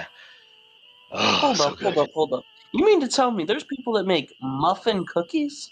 Yeah, it's like in the shape of like a I've seen them. muffin, but like, but there's a peanut butter cup in the middle of it. Bro, that sounds fucking Yeah, fire. I'll take a picture. I'll send you. My teeth hurts just thinking about how much sugar is Yeah. in there. I got 0 sweet tooth.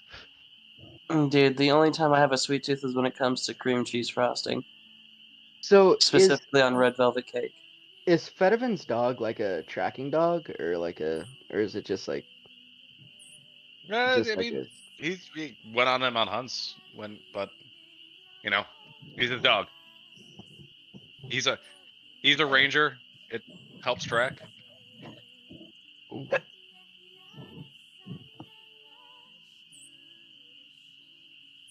I was about to say I'll pay like 100 gold for Fedovan to sick Remy on him. Yeah, yeah, I'll chip in and give another 100. I mean, And you Fedovan- really hate the guy who's paying your money. Yeah, why do you need Well, the money if man, you're I paying? don't even know how much he's paying us. After you get paid. Yeah, I don't even know how much either. Can we Watch, read he's gonna give us each one the copper. contract? Can we No. see this contract? Yeah, right. I want to read the fine print. You guys will find out soon enough why Duke is here, Well, Duke. and Duke is definitely not getting paid for this. El Dookie. Are you gonna try and double or nothing it? No, Duke's the assassin. Out of character. I dead ass really wanted Duke to be like, oh, you don't want to take a bath with me? Pulls up his loincloth. Out of character, Duke is here because he gambled and he lost, and so he he was tasked with being here. Did you see the chat when you guys were doing the card game in the barn? So wait, what? I was saying, did you see the chat when Duke and Abdel were doing the card game in the bar Oh no, I didn't. or in the stable? No, they were in the bar. Oh, I thought. Okay, well, I was gonna say anyway. I said like, and then we hear screams from upstairs. They're paying attention in their card game. They don't hear that Democles just got stabbed. Yeah. But yeah, you guys will find that out in character. I mean, I would imagine at some point Duke will tell you. But yeah, he was gambling and he ran out of money to gamble, so he said, "Fine, you can have my body." Oh, wait till we get paid first. Well, Duke doesn't considered- get paid, just so you guys know, I because he's consider here because he lost a bet. Wait till the rest of us get paid. Yeah. I consider Duke somewhat of a simpleton, but a nice simpleton. Spoilers. Right? It's not. It's out of character. It's not. It's not like. It's not. I don't know. I don't think it's crazy. How much are we getting paid for this, by the way? Like, were we told That's how much what we're we're saying. getting? We don't know. I don't think we were. I wish to review the contract.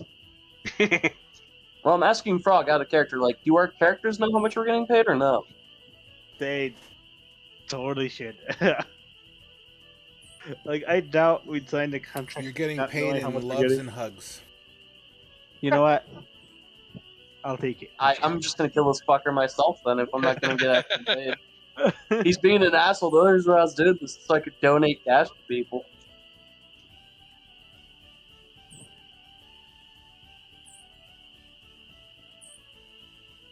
Dude clearly only cares about himself and only wants to commit things that only benefit him. Complete asshole, completely demeans other people. Quite literally against every single moral my character would stand for.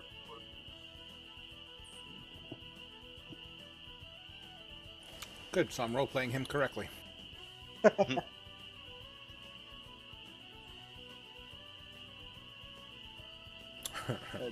Frog, did you see what they put in the chat about the muffin cookies? No, I just got back. Oh. Yeah. There's like who said they were making muffin cookies? Oh, my wife made them. Yeah. Oh, those! So I wait. just make those with normal cookies. Hold on. So is it a muffin or a cookie? No, it's a cookie, but you use a muffin tray to make the cookie to give it that shape. So it's a cookie. It's a cookie in a muffin tray. It's a mookie. A cuffin? It's a cuffin. It's a cuffin. McCuffin. So it's a thick cookie? Yeah. Yeah. So then it's not a cookie. Oh God. Then what is it? A cake? Literally a biscuit. It would absolutely be a biscuit. Yeah. A biscuit. A biscuit. No. God, my brain is hurting. But wait a minute. Biscuits don't contain sweets, right? Biscuits, I think, are without the sugars. So is it a baguette? It's a fucking baguette. You're eating fucking baguette? It's actually a pizza with chocolate cup topping. Don't make. So it's a chocolate pizza? Yeah. As long as it doesn't have pineapples on it, it's a pizza. You Chocolate fucker. Shut your pineapple whore mouth. pizza. That sounds delicious. Pineapple God. pizza is amazing. You shut your mouth. I quit all my tables, Frog. I'm sorry.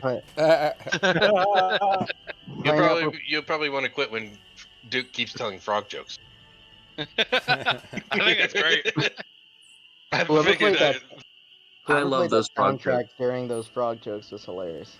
I figured I'd throw that in there as a little, In the tabletop thing, I'm just like, and a meteor falls from the sky and hits you. I saw that. It's a little ode to Frog. That's all it is. It's not. It's meant in an endearing manner. Oh, I'm so honored. Don't So worry, honored by your terrible fucking joke. I found a website with over 100 frog jokes. So Oh my god. Lord. there will be a Yes. new one. Anytime that it comes up, there will be a new one. Make a con save. You're dead. Oh no, he died. Oh, heart attack. He just had a fucking aneurysm. Oh, I was actually gonna get darker and deeper, but I'm gonna stop. I'm gonna stop before. 19 con save. You get a stroke. You lose sight in your left eye. Oh, my you were God. looking for a double critical. Sorry. all I can think of is does your family have a history of heart disease? My family is the history of heart disease. There's a cave painting in France of my uncle going. Oh my god. Alright guys, I assume I heard everybody's voice, and heading back into Act 2 as Sophie and Damocles head up the stairs. Can't forget about Remy. You hear a door slam and muffled sounds coming from the hallway. Well, at this point, since Bad Guy's here, he is going to stand watch. I'm gonna go upstairs and stand by the door of their room. You stand by the room. Give me a perception check. Yep. 1 second.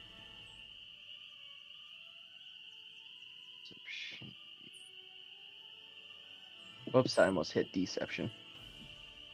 With a 16, I mean, the door is thick. You hear... No, no, no.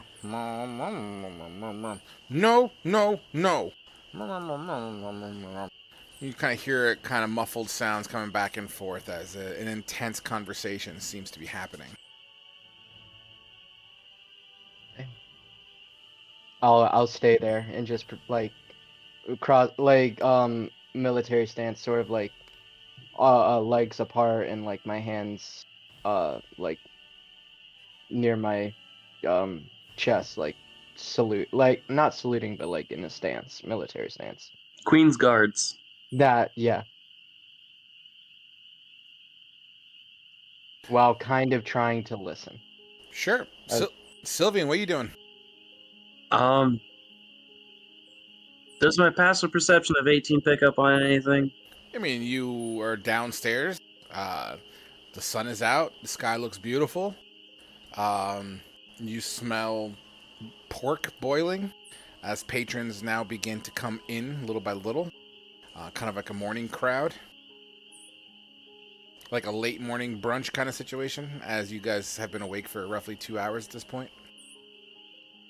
Okay. I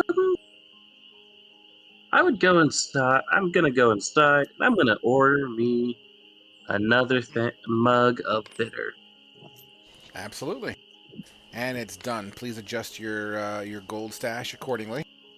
Yep. What about... Is it Apto that went upstairs? that was me who went It upstairs. was Jaegor. Jaeger. God Yeah. damn it! It's hard to tell them apart. Yeah, you I'm told gonna me. be Yeah, honest. you already Their told me to voices are roll similar. perception. So, Apto, what are you doing? Evan, isn't that the guy that you needed to meet up with as well? Fedevin? I'm sorry. Was somebody talking to me? Yeah. This is after talking to Fedevin. Oh, say again. I can hear you. Hey, isn't that the same guy you needed to talk to? Hey, yeah, I'm Mr. Sufi. I don't have to talk to him. I just have to watch his ass.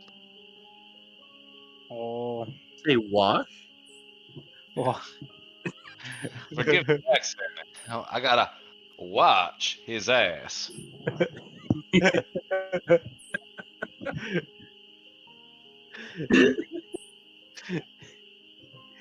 Although, if the coin's right, I might wash his ass too. So, let's continue going down the road here. Fedevin, what are you doing? He's at the first first foot of stairs or whatever the hell it's called, and he's just leaning up against the wall, arms crossed. With As you get closer to the stairs, the wolf starts to growl at you. Oh, is the wolf on the stairs? At the Yeah, first he step, told at it the to very step. bottom. Oh, he's at the first step. Okay. Well, Then how did I I get upstairs? If the wolf was there, the wolf didn't growl at me. No. Oh, Okay. okay, cool. Well, Alright. I'm just leaning up against this pillar then. You walked with the wolf, remember? And I'm just keeping an eye out, arms crossed, bow in hand, legs crossed, just leaning up against the pole. And Duke. Is Remy still outside? Fedevin? I'm petting Remy. And that's it. I'm just petting Remy. Maybe thinking about a song to write about a dog.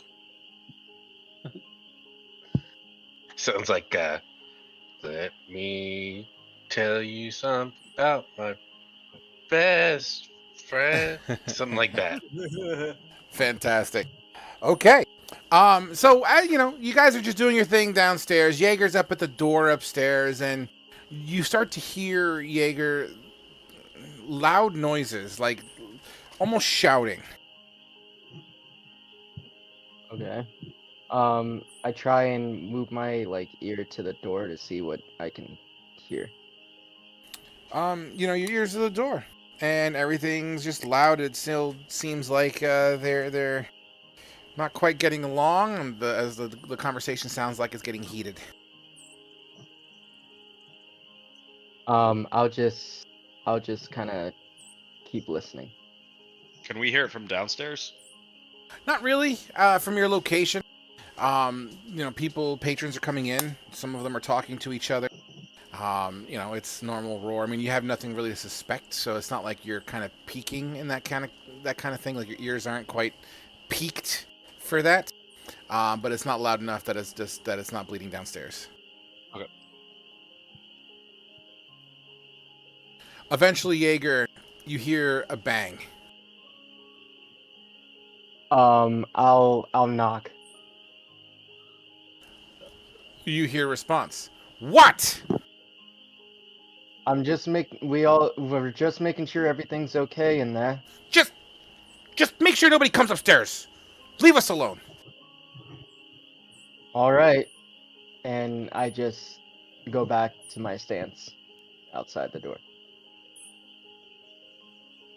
Why don't you get us some food? Um, By the way, that's angry Demiocle saying that to you. yes. I'll, I go, all right. So I walk downstairs. Everything all right, partner? They're really arguing. I heard a bang. Demiocle demanded me to get food. All right. Well, wait. Let me see if I can ease past this fella here. He's gonna try and get past the wolf again. Grrr. Mm. He's gonna try and slide past the wolf. Yeah. Kind of nipped at you. Hey, he's jumping. Hey, easy. Hold on, slow down there, partner. All right. All right, so you're trying to jump over the wolf. Well, he's like, it sounded like he was nipping at me, so it was like one of those like Yeah. hop step jumps. All Give me an athletics check. right.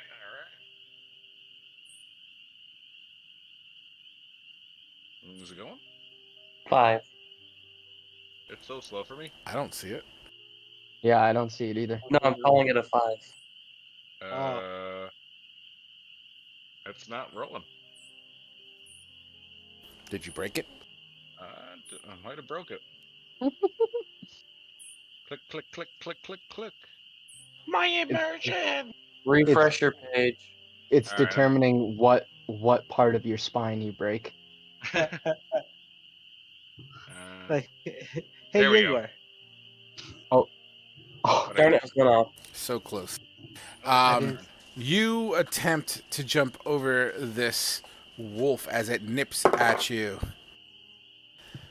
It makes purchase on your cloak, and a slight can be heard as you try to pull up the stairs. It's attached to your cloak.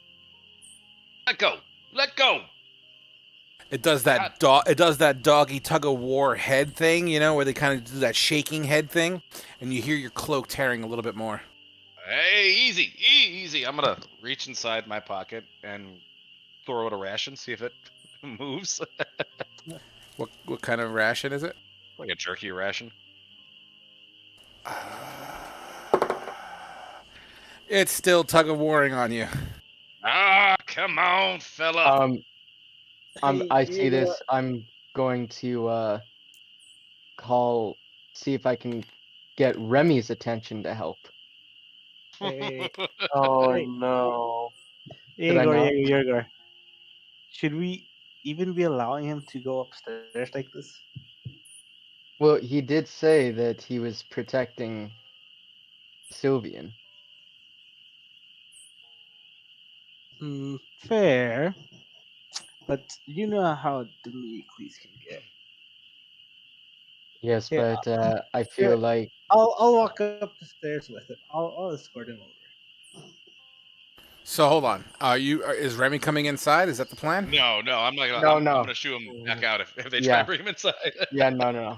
I'm gonna just let Aptu do what he wants. Because we were with the dwarf and the wolf when we were on the walk.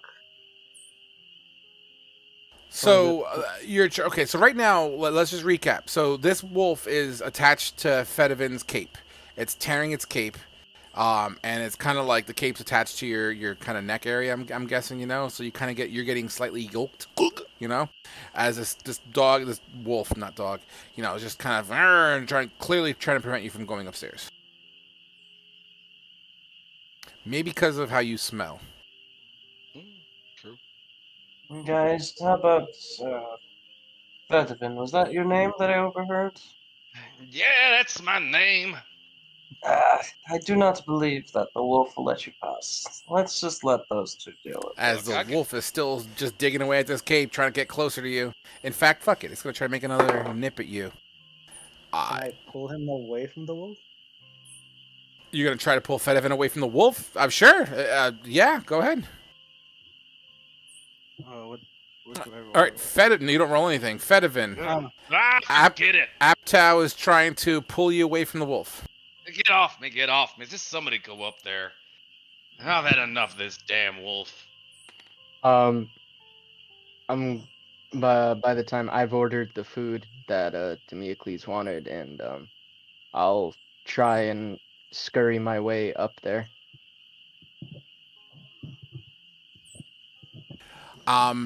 As you get up there, it's quiet. I'll knock on the door. No answer. I'll knock one. I'll like close fist pound on the door. No answer. Okay. All right. I'm gonna drop the food, run downstairs, and go. There's no answer. Something has gone wrong. Did you open the door? No, but there is no answer, and I banged on it very hard. There's been no answer. All right, can I just bull rush through this wolf? I want to get paid. You can try. Okay, I'm just gonna bull rush through this wolf. All right, give me another athletics check versus. Use this. Ooh, this is doable. This is doable for you. Yeah. Okay. You kind of kick off the banister, like hop, like parkour, kind of using a double jump off the banister. All right, I'm just gonna go up there and just like barge through the door. Yeah, I'm gonna go with him with my rapier out. Epto will go as well. All right. So Fedivin, as you try to bull rush this closed door, go ahead and give me a strength check, or even give me athletics or athletics. Yes. I have Jaeger with me, right? Yes. We can like ram it together for advantage. Yeah, absolutely. Okay. All right.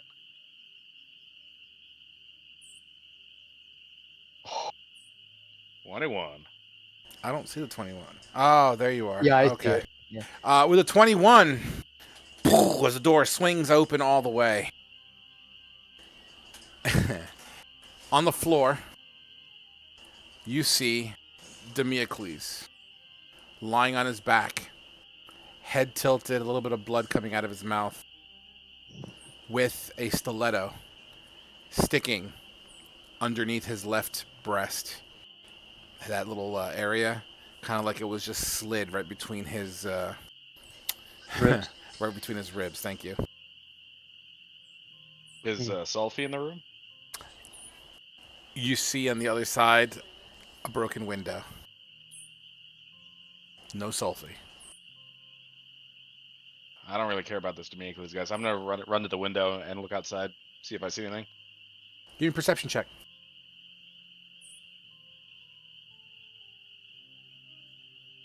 With a 14, you see the hustle and bustle of the town, as you know it's normally is. You know, it's kind of a small trade route between lumber, fishing, and a couple of random purveyors coming through here. I mean, it's a mix between dwarves and humans, so you don't see anything awkward. It just looks like a bustling town at the moment. Ah, damn it! I'm gonna run out the front of the bar, leaving that situation to them. Are you gonna jump over the wolf again? Oh God! Can I just like jump over like this part of the banister? Sure. Give me an acrobatics. See how well you land. That is a good drop there. It's about 15 feet, 10 feet. God. You fucking superhero land. 3-point landing, and then you start bolting out the door. Everyone else clearly sees this. I'm going to go to Demiocles and is he I see if he's making any sounds.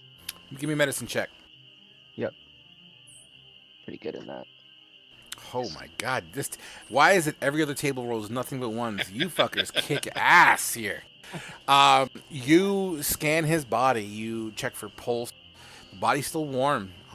This looks like it happened less than 5 minutes ago, maybe 10 minutes ago tops, as it takes a little bit of time to cook food. There's no sound, no pulse. You look, you put your ear to his chest, looking for movement. You don't see any.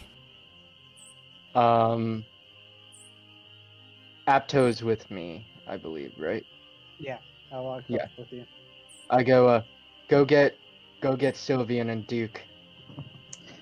Like, fuck, there goes our paycheck.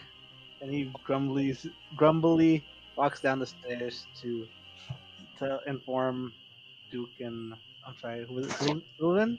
Sylvian. Sylvian, yeah. Sylvian about Um, the and situation. while he goes down, can I? I don't know if this. Can I try lay on hands? Yeah, of course you can. Okay. So it's a. I don't even know what I would roll for that. I'm sorry. Lay on hands is not a roll. It's Oh, you okay. basically get a pool of health points. Okay, You get to so dictate how many health points you want to put into something. yeah, I'm gonna use like all 5 that I have on him. Okay. What does it look like as you place your hand on his body? What happens? I'll put one hand on where the stiletto was, the stab was, and I'll put one hand like on his forehead as I just close my eyes and try and focus all my energy into him. And I pulled out the stiletto before I started. Okay. You pump this in. Nothing seems to happen. I get frustrated and just, just stand up and tromp downstairs. He's dead, I say to everyone.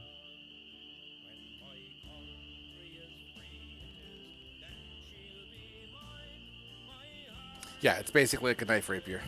He's dead? What do you mean he's dead? Weren't you supposed to be watching him? He told me to get food, and I tried, and I was hearing yelling, but he ordered me to go get food. What else was I supposed to do? Fucking hell. And Duke is gonna run up there to check out the scene. The scene, the room, it's disheveled. The bed, like the bedding is kind of, kind of torn asunder. Like it's kind of fucked up. The vase, with the pitcher rather, that how it had water in it, is knocked over and spilled, so that area is a little bit wet. The papers or the parchments that were there wet. The window is broken. There seems to be indentations on the wall.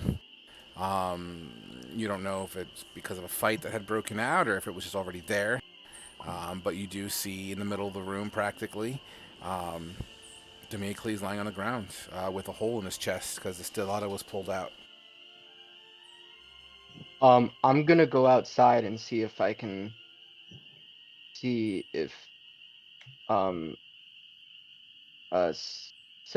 Seth is still around.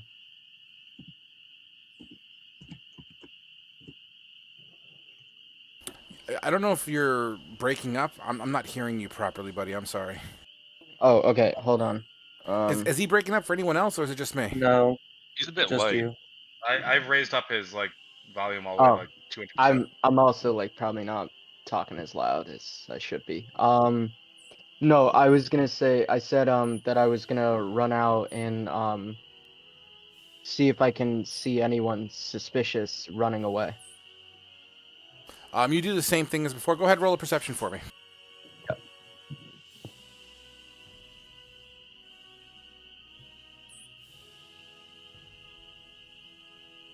Fedivan, which Hold on. direction did you run in? I ran whatever road the window was Okay. facing. Jaeger, you see a hustling, bustling town, and you see Fedivan kind of running down the road with his dog in tow. All right, I go back inside. Seems like Fedivin is hustling out of here.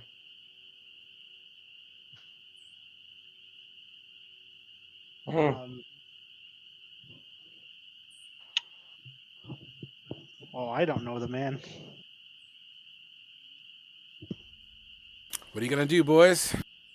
Duke's still in the room. Is he? Is there a closet or a wardrobe in there?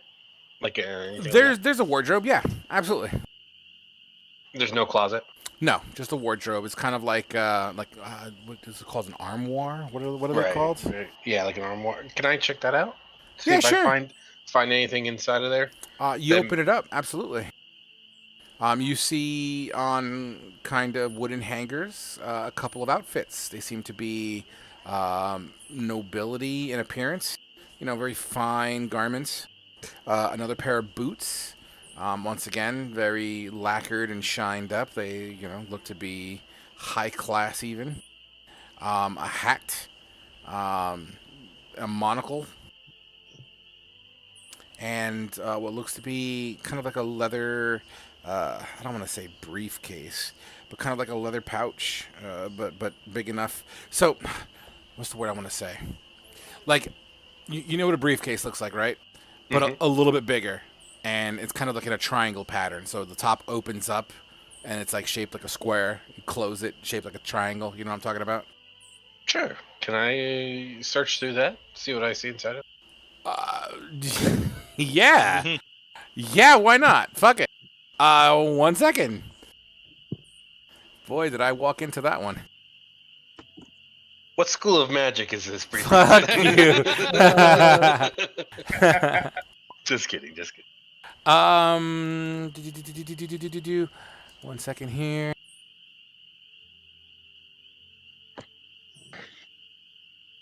Okay. Roll a d10 for me.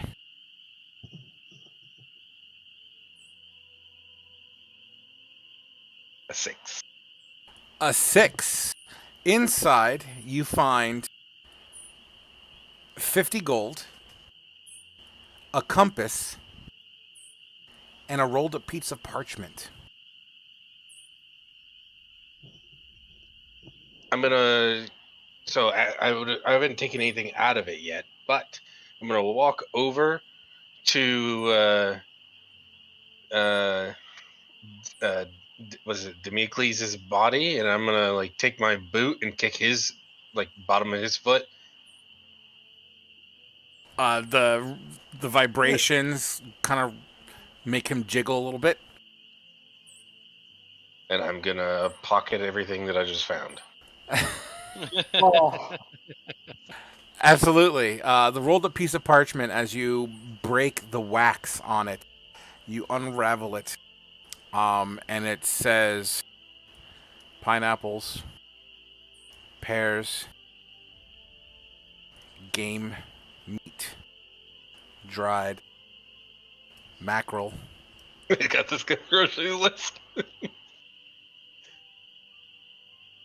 All right, and then I'm just gonna like throw the bag somewhere so it looks like it also was like as disheveled as the rest of the room. Apto, you see Duke toss aside a leather briefcase, let's call it. As you see him pocketing shit too, man. I mean, it's not like you're being ginger about it. you know what? I see him kick Democles, and I go and do the same. Oh god! You kick Democles, and his body once again vibrates under the shock of your kick and doesn't move. I look at Apto and I say, "Follow my lead." Oh my god! Somebody call the magistrate! Call somebody! And as I'm running down the stairs saying this. Everything I was doing to try and make sure the entire crowd doesn't get riled up. You begin Yeah. to scream. The bar wench comes up. Huh? What? What's going on? Right. Wait, what do we do with the fucking wolf? Wait, what? The What'd you wolf, say? the wolf is still on the stairs. Oh, I don't think it tried to attack us. It only didn't like. It doesn't like Fedivin. Yeah, it doesn't like Oh, Fedivin. okay. There's A been murder? No, stop. What do you mean there's been a murder? She goes up, she looks in the room, and begins to do one of those horror movie screams.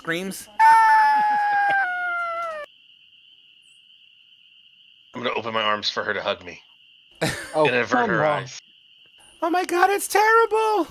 She puts her hug arms Duke around you. instead. Come close. Come close, please. Let's get away from here. We need to Who secure this Who area would have now. done this? Who would have done this? I don't know, but we only know that there was one other person in there, and now the window is broken. Was it the Dragonborn? No. I look offended. No, Oh he my god, was this is terrible. he was with us. I gotta tell Findeli. Go, leave me alone. Let me go. Yeah, I mean I'm not like Get the fuck off me. Rape! As she begins to run out, screaming. People begin to trickle in. What's going on? What happened? I kind of like am trying to placate the. Can't hear you, buddy. Too far away from your microphone. Damn it. I try and placate the people and try and make sure they don't try and just rush up and mess with things. Yeah, I There's closed been the a door. murder. We need to wait for the guard to get here. But if you guys could just try and act somewhat like there's not a mayhem going on, that would be appreciated. The guards will deal with it. There's no guards here. We don't need guards. This is a self-governed town. Oh, then that just makes this 1,000 times harder. Well, how do you bury your dead here? Did you just really say that in public? How do we deal with our dead? We're planning a funeral now? Well, he's dead, so, like, Who's gotta dead? bury him. A noble. I go, when he says a noble, I go, yeah, a noble asshole. Afro You laughs will out not loud. speak ill of the dead here, even if it's true. After about 5 minutes of you kind of, speaking to the crowd, kind of diverting the attention to do like fucking, cop shit, Robbing the corpse, Drinking defiling the game. corpse. an elf runs into the bar.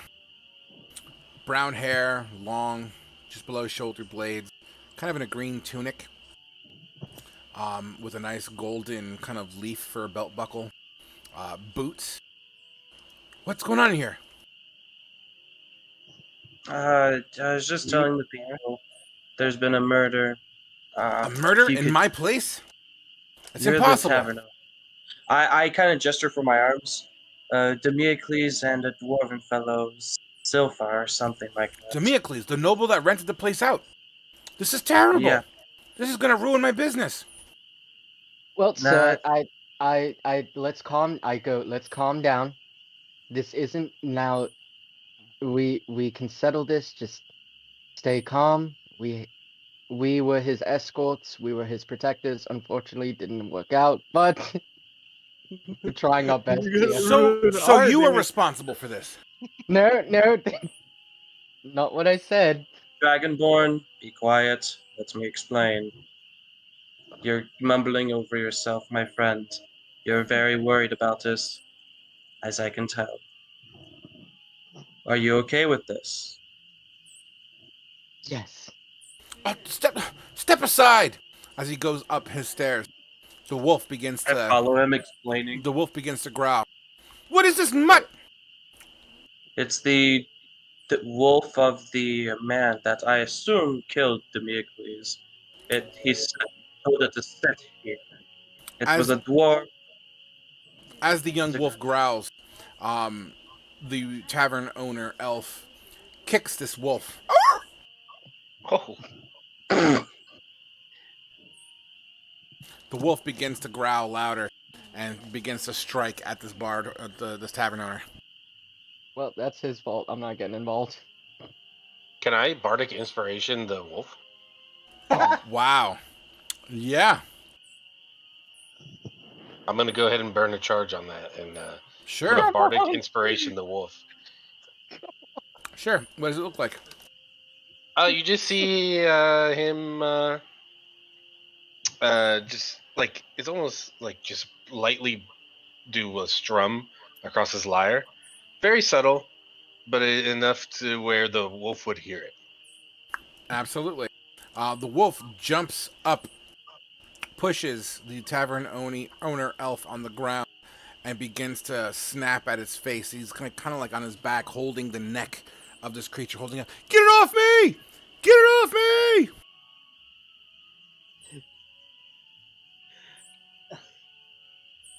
After we'll pull the wolf away. I'm sorry, what?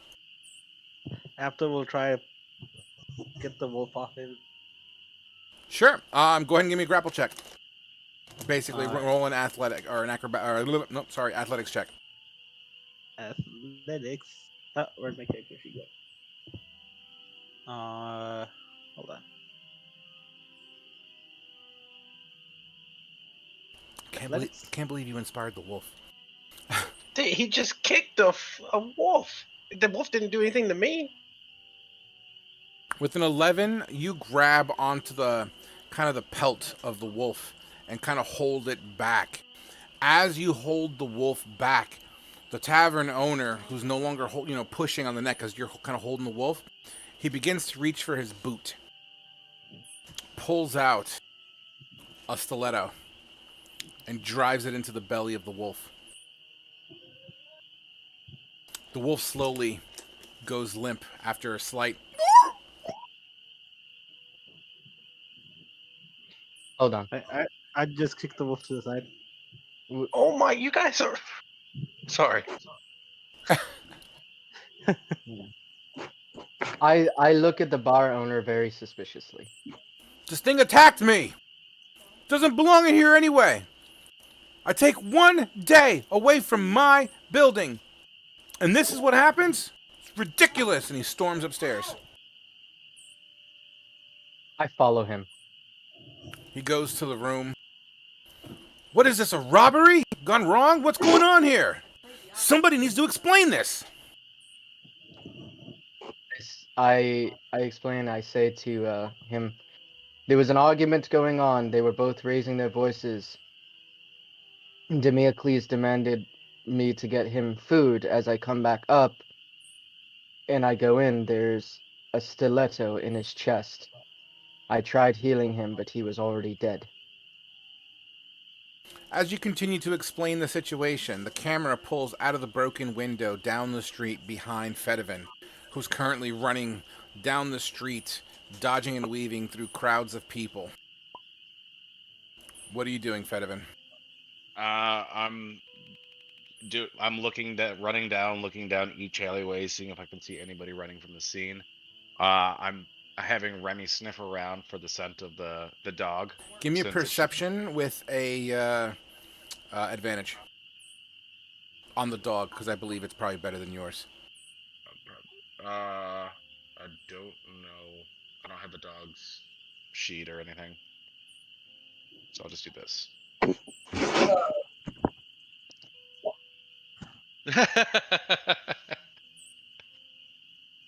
What'd you roll? I didn't see it. 6 Oh and a my 5. god. I'm the best tracker in the world. With everything going on, I mean, you don't see. You look down to see if you see tracks, but it's a fucking public road. You look left and right. You don't see much of anything. This road does eventually turn and head towards the water or the river. With seeing nothing in there, I'm just gonna head towards the river. You make your way to the river, and on the riverbank itself, the water it's not clear, but it's not like incredibly murky. You could see like at least on the edges of the riverbank, you could see to the floor.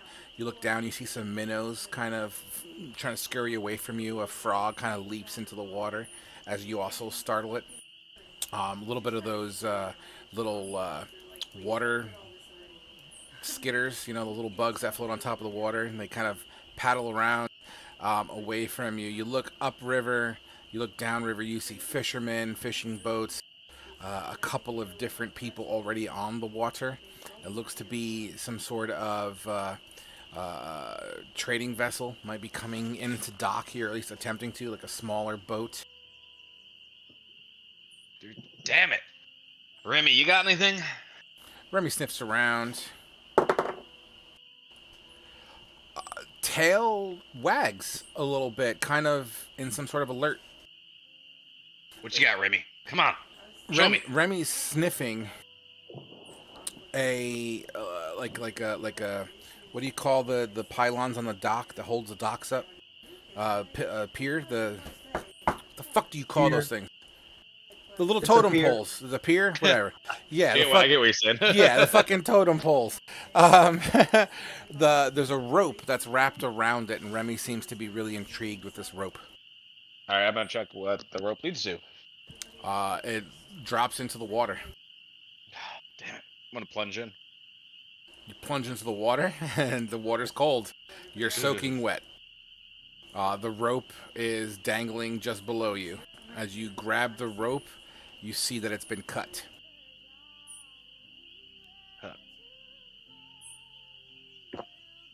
I'll just grab the rope and bring it back to the surface, I guess. Absolutely. Looks like somebody has cut through the rope with a dagger. Or some sort of sharp instrument. I couldn't say dagger specifically. So does it look like the rope was like anchoring a boat or something? It appears that way. As you look around, this definitely looks like a place where, 2-man boat, 3-man boats may have, been put here. I guess I haven't seen anything on the river, so they must be long gone by now. Well, you see a bunch of other people on the river right now. Oh, okay. Yeah, there's people fishing. There's people just getting across the other side. You see a raft kind of on the opposite side of the river, kind of loading up logs, maybe getting ready to kind of ship them over on this way. Do I see anybody that doesn't look like they're like actively doing like a daily activity like fishing or something? Somebody that's like on the move. There's a couple of people that could possibly be leisurely floating down river. Who knows? There's a decent amount of people on the water, and the water is kind of the livelihood of this town.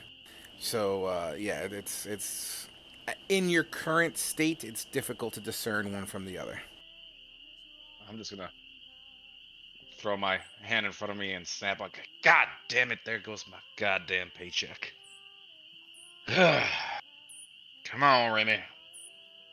Let's make our way back. Maybe we can find old Tom at least. Get a lead to where to go next. Give me an animal handling check. Oh, yeah.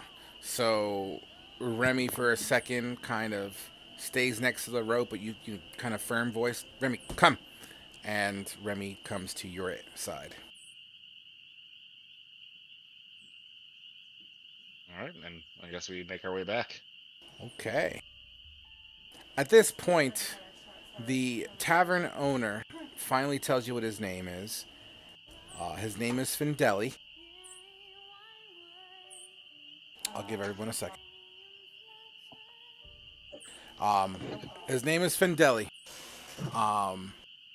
And clearly heated and upset, is demanding answers on who's responsible for this. You guys were here the whole time. You're supposed to be hired protectors. How could this possibly happen? When your higher orders you to stay away, things tend to happen. This is terrible. This is terrible. How are we going to write to the Holy Empire about this?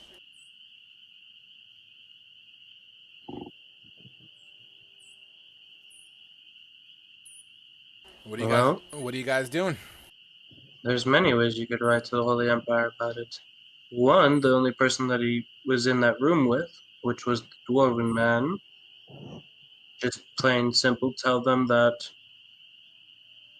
Democles ordered for us to stay away, and that man took advantage of that.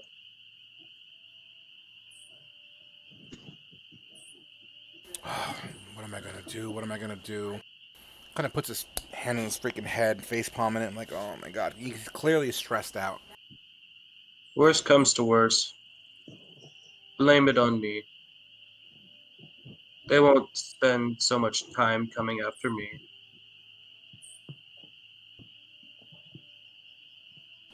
If you pin this on you, the death of a noble, they will hunt you down until you're found. Ah, trust me. I know where to hide if somebody comes looking for me. They won't find me unless they use magics much higher than what they're capable of. Findeli kind of takes his bed sheet and kind of covers the body for the time being, and he begins pacing back and forth, and eventually goes downstairs, fills up a drink for himself. The tavern's closed. Everyone, please leave. And all the patrons begin to leave. The bar wench goes up. Sir Findeli, what should I do? And he kind of gives her an order, like, just make sure no one comes in. Put a sign on the door. We're closed for the day. As Findeli grabs the back pelt of this wolf, begins to drag it towards. I have it over my shoulder. Oh, you have it over your shoulder? Yeah. Get that thing out of here. Alright, I go outside with it. As Apto's like walking past me, and I'm just gonna whisper in its ear, like to the wolf, like, "I'm sorry, little one. I couldn't have protected you." That was Apto that said he was doing something Yeah. with the wolf. Yeah. What were you doing with him? I was going outside. Okay. I say to Sylvian, are you insane? Why would you take the fall for the murder? We have a suspect. Why not just say that it was him? Look, whether they'll believe us or not is a whole nother matter. Like I said, we blame it on, tell them the truth, and if worse comes to worse, they want somebody to be an example. I'll take the fall. You boys seem to be young enough. I don't want you to deal with this. I'll take the fall. I look at him, worried, but feel happy and proud. Does that satisfy you, Keep Yes. and Owner? Your mic was breaking up. What'd you say? Keep Owner. Does that satisfy you? Yes. You talking to the tavern? You're breaking up pretty bad for me, man. Dang it! I I- said, Keep Owner. Does that satisfy you? Do you have an actual microphone, or are you just using the onboard for your laptop? On board of my laptop. Oh, it sounds like ass. It sounds like you have the laptop shoved up your ass. Yeah, I get it. Haha, very fuck you. So honestly, the tavern owner, he's just kind of leaning against the wall. He poured himself a beer. He's at a loss of words, and we're please, just bar's closed, guys. Just go. I say once I don't again, know. I apologize to you, sir, for what has happened. So are we just like leaving the body there out of character, or does I'm grabbing the body. I don't know about y'all, but I'm grabbing the body. While this is going on, I would hope that the remaining mercenaries that were a part of our group have gathered nearby, Don't and know. I would like. What's that? Don't know. Oh. Yeah, they don't seem to be there at the moment. I'm gonna go to the barn to where we were sleeping. You go into the barn to get the mercenaries. They're not there. I look around to see if I can see anything. I mean, their spots where they were sleeping are still disheveled with the hay. Some of the horses are no longer there. In particular, the ones that were rode in on. You don't see anything else. I would say something as far as footprints are concerned, but this is like a public stable. You know, people come and go, so it's Is difficult. the wagon still there? Or The wagon is is the still there. wagon? Okay. Okay. Can I look in the wagon to see if I see anything? Sure. Okay. You check the wagon, and it's as it was left when it was parked there. I mean, the inside it's got a kind of a velvet seat. The inside wood is lacquered and shiny.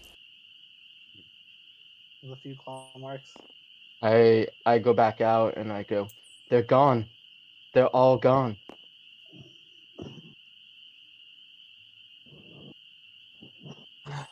This is quite concerning. Now, a dwarf is missing, and those also hired to protect this man are missing. Yeah.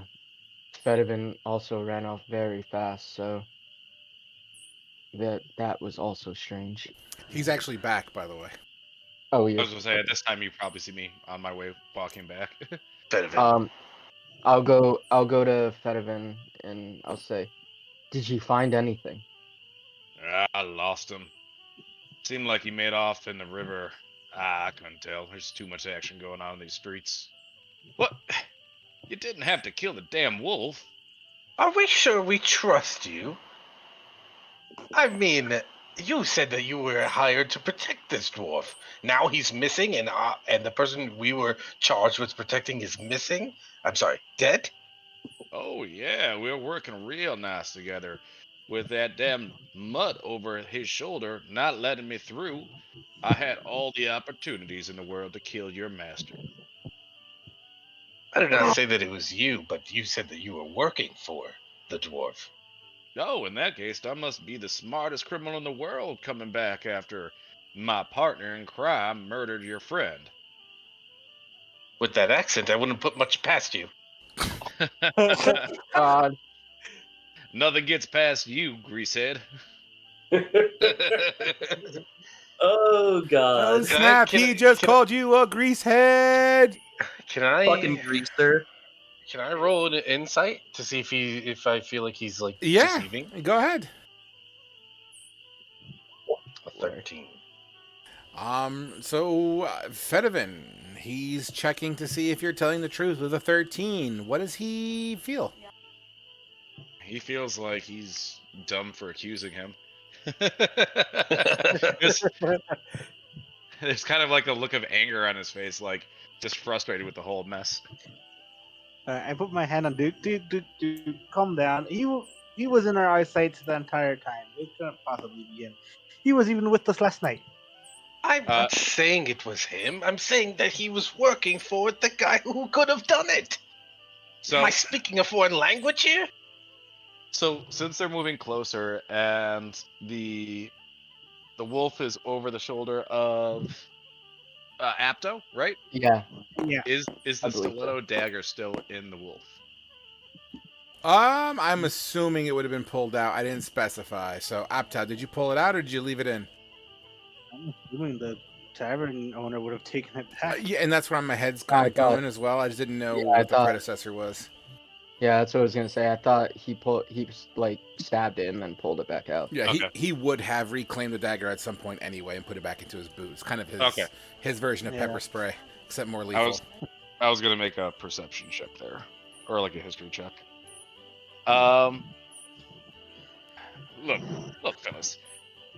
I don't know why you're pointing the finger at me. It was your master too. What were you doing for not protecting him? Ordered to stay away. Told that we are imbeciles. Made sure to be proclaimed that we don't know anything on what we're doing. XYZ, honestly. Well, I mean, sounds about like imbecile level for bodyguards.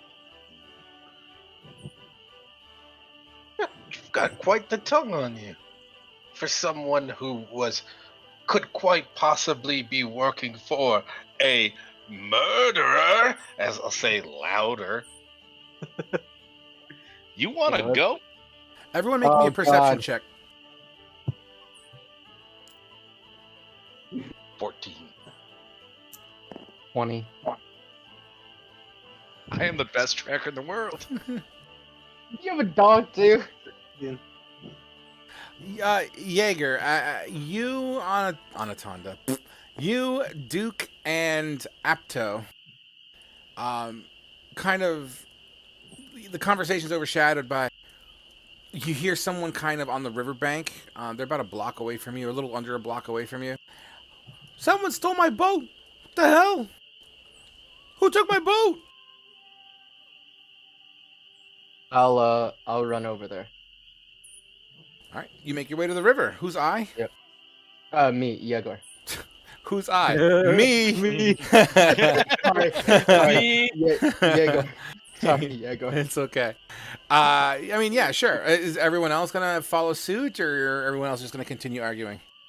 Yeah, I'm gonna follow only if Fedivin is going. I don't know. Are they making like a commotion of going? I didn't perceive anything, so I don't know. I mean, Jaeger. I mean, your perception was to hear the person complaining, but you were probably so enveloped in your conversation, you didn't hear the person like, "Whoa, my boat."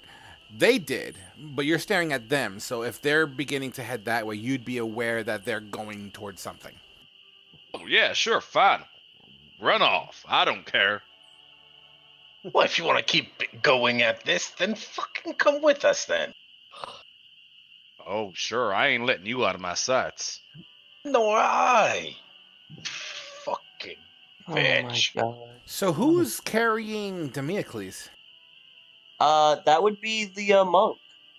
Okay. So we're just carrying we a bunch were of dead carrying a bodies? dead body, bro? No. Oh boy. I didn't say I was going with you guys. I'm going to the barn and putting him in the fucking carriage. Okay. So as you Oh, branch God. off to do that, I'm gonna assume he's already wrapped up in the bed sheet from earlier. Yeah. All right, so we'll at least give you that little bit of a retcon. But everyone else, as you head over to the boat, there's a human man about in his mid-20s or so. Oh, my boat! How am I gonna get my fish? How am I gonna? Oh, he's gonna kill me! Sir, hello. What is the What? commotion? What a commotion! My boat! My boat's missing! It was just Yes. here. Look, someone cut the line. Oh my goodness. How horrible. Yes, that's like my livelihood. That's how I feed my family. And what is your name, sir? You're a dick. Hold on. Interesting name. I'm I'm in this list somewhere. You're a dick. Hold on. You're a dick. It's great to meet you. I'm so sorry. You fuck you with what's your name bullshit. After holds up the wolf, your family. I'm that's literally the first name that popped up on this randomizer. I'm Jeffrey. What does it matter? I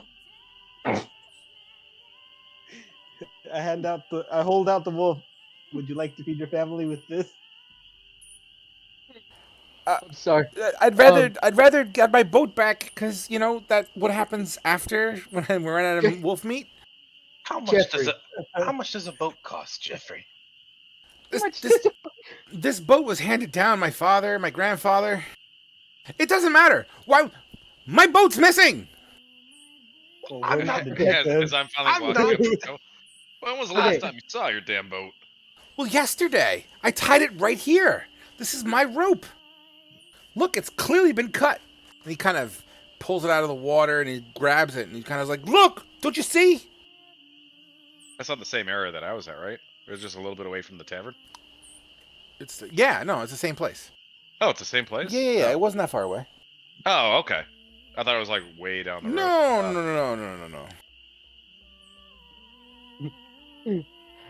Sir, I will look past your rudeness of calling me a dick, but yes, I understand what is going on, and I'm very sorry for your boat loss. But we are looking for a murderer. Fedivin, you came down this way. Yeah, this is where the tracks ended. And what did you see anything at all? I saw the cut rope.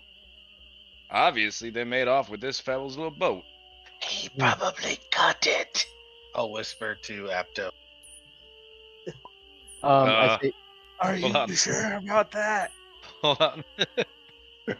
I say, Yes. I Oh say, yeah, I cut it and then stayed here while the boat made its way off. yes, okay. Stop arguing, the both of you. Sir, Jeffrey, I think we have an idea of who took your boat. Oh, okay. I'm listening. Do you know him? Like, is he a friend of yours? No, I wouldn't say that. We met the man for 10 minutes. Yeah, a dwarf. It's a dwarf, I think. Dwarf, Yeah, yeah. a dwarf. Brown Who has hair. murdered with brown hair has murdered a man in cold blood today. If you said Wait. 10 minutes, he can't be that far down the river if he took my boat. Well, shit, you got another boat? Wow. If I had another fucking boat, would I be complaining? Probably. Excuse my friend's candid rudeness, and he's not really my friend. We just met him, but anyway, excuse the rudeness. We've all had a long day, murder, robbing the body, and then kicking it. But all I can say is, we will be able to track down your boat now that we know who took it. Does that satisfy you? Just, yes, please. You understand, this boat means a lot to my family. Yes, I There's understand. engravings on the inside of the boat of my grandfather and my grandfather's grandfather. What are the engravings? Their names. And I'm going to ask names again. What are their are- names? What are their names? Well, the only two that are legible is fuck and you. You're a dick. You're a cunt. You're a whore. You're an ass. It should be Adast and Zora. Ooh. Dast and Zora. Ah, what lovely names. Now, we will find it. We are heroes. Did you hear about the great lion slay? Oh, I thought. Lion Slay? No. No, I Yes, haven't we are heard the that one- yet. We are the ones who have slayed the lion last night, having trapped a young woman. Oh, that's a great exposition, but this boat's getting farther and farther away. Yes, anyway, I'm going to stop all bragging. Now, we will find your boat. Now, guys, so should we go find the boat? I would like to find a Skinner, and Apto points to the wolf on his shoulder. Oh, can I, Jeffrey slaps his forehead, hearing that you want to look for a Skinner, and he kind of like does one of those, ugh, and he kind of hauls off. My boat's missing! My boat's missing! Someone took my boat! Someone help me! Yelling like that is not going to help you, as I shout. So You're you just going to guys, think you're insane. Is oh god. Out of character. This is a fucking shit show. We are all off on the right foot. I mean, I don't understand why no one else is skeptical of Fedivin at this point. Everyone's just like, yeah, fucking, I'm the one who got to know the guy and I don't trust him. Fine. You know what? Okay. No, you know what? metagaming, no metagaming. No. I'm not gonna metagame. Okay, here we go. I'm going to inspect the rope. Sure. The rope, it's like three ropes kind of bound together and wrapped together, so it kind of twines. So as it's been cut, it kind of snaps in pieces. Pop, pop, pop, pop. So at the end of it's like threaded. Like if you held it vertically, it would look like a rope tree. Can I see on the dock if there's any because I'm assuming like he stabbed him with his bare hands. So like, can I see if there's any drops of blood anywhere? Give me an investigation. Oh. With a 10, I mean, there's residue all over the dock, but as you look around, I mean, these docks are kind of old. You know, God knows how many times a fish gut may have hit this dock, or someone spilled something. I mean, it's difficult to discern if the the the stuff and the residue is recent or not. Like, it's difficult. I turn to Fedivin. I go, listen, if we're going to solve this, we're gonna need everyone. Can you please see if Remy can find a scent? Yeah, I followed Remy's scent here. This is where the scent trail ended. It seems like this fella made off on a boat. He can't smell in the water. All right. If we're gonna catch this fella, we're probably gonna need a boat. Yeah. I don't, Um. unless we can find it. Look, I'm all for staying with this merry party until I clear my name. I'm gonna look for like a place to try and rent a boat. I would Try like to look rent for a boat. Skinner. Or is there just any Yeah, is there any or boats like, like around with yeah, people on them, yeah. or like setting up? I mean, there's boats at dock. There's boats that are filled. I mean, there's a lot of rowboats and 2-man, 3-man boats. There's even a couple of canoes around here. Some with people, some with not. Like not everyone's on the river. You know what I mean? I'll say, shall we try and grab a boat to go and find this killer? Well, I do believe we need to wait for Sylvian to get back before we take off. Yes. At this point, by the way, Sylvian, you had more than enough time to put the body in the cart. What happens during that time frame? What is Sylvian doing? Sylvian is trying to set up the cart to where the body is not in too much heat, so that way it won't become rancid too quickly. And is the horse that was for the carriage still there? Negative. It's just a Okay. carriage. Like, Hmm. forget about finding the killer. What are we gonna do with the dead noble over there? Uh. Hmm. Oh, Aptai, you Well, went with Sylvian? Oh no, I was talking to the girl. I'm sorry, I didn't know we were still in Sylvian. Yeah, no, Yeah, I camera thought- moved to the backyard real quick. I'm sorry. I was just trying to catch Sylvian up here. yeah.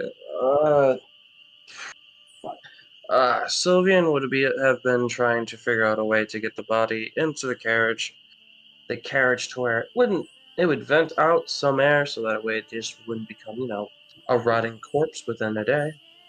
And then he would have been turning to go where the rest of the blood. Fantastic. As you turn and said, well, Sylvian has to be here first, he literally kind of wraps around the corner. And go. You rang? Yes, Sylvian. It seems like we met a man whose boat was stolen. Seems like the Oh. rope was cut. Fedivin said he came around here and saw that there was a cut rope too. Okay. So I'm assuming With haste, we should we're on make a chase? decision quickly. Yes, so our plan is that we're assuming that the killer went on a boat out of here, so we're going to try and find a boat. Alrighty. Well, there's plenty of boats here tied to the dock. They're all roped off. Um, What do we do about Mr. Demiocle? he's in the carriage right now. Don't worry about him. I feel like he's not going anywhere. You can say that again. I think you saw to it. Look, Yeah, mustache. We can I- keep I- that ends, but we need to make a decision here. What do you guys want to do? I'm All ready right. to go. I don't- We need to go now. Yes, we Let's need to take a depart. boat. I don't care. Yes, I'll go into one of the canoes and say who will join me in this one. You can't just steal a Just gonna boat. steal a boat? What are you doing? We'll pay them for letting us borrow their boat. I think we can say we are trying to catch a killer. It's not stealing. you know Commandeering. how commandeering, yes. We For aren't the illegal purposes. police. We aren't the magistrate. We aren't a guard. We're not guards. We can't just take something that's not ours. Jesus But we Christ! And were I look, guards. and I try to look. Is there like anybody like of the next to a boat around me? Is there anyone next to a boat around you? Yes, like somebody like manning a boat. Oh, yeah. I mean, this is A big enough boat for all it's of still us. early morning, right? So people are very much. It's still call it rush hour for boats at the moment. Okay. And I just find the first person that looks like they have a boat that's big enough for all of us, and I say, "Sir, can It's can more we of please?" it's more of like a pontoon, like a fantasy pontoon, like a nice big wide raft. It's got lips on the edges, but it's definitely wide enough. He currently has empty barrels, kind of rowed out, about 12 barrels, and he's pulling in rope as we speak. I'm gonna walk up to him and say, "It's a man or a woman?" It's a man. Sir, me and my friends here, we need to borrow your boat. I'm willing to loan you money until we bring it back. I'm willing to pay for it for the day. Please, we need it for right now. I whispered to Duke, ask him his name. Don't give a fuck about his name.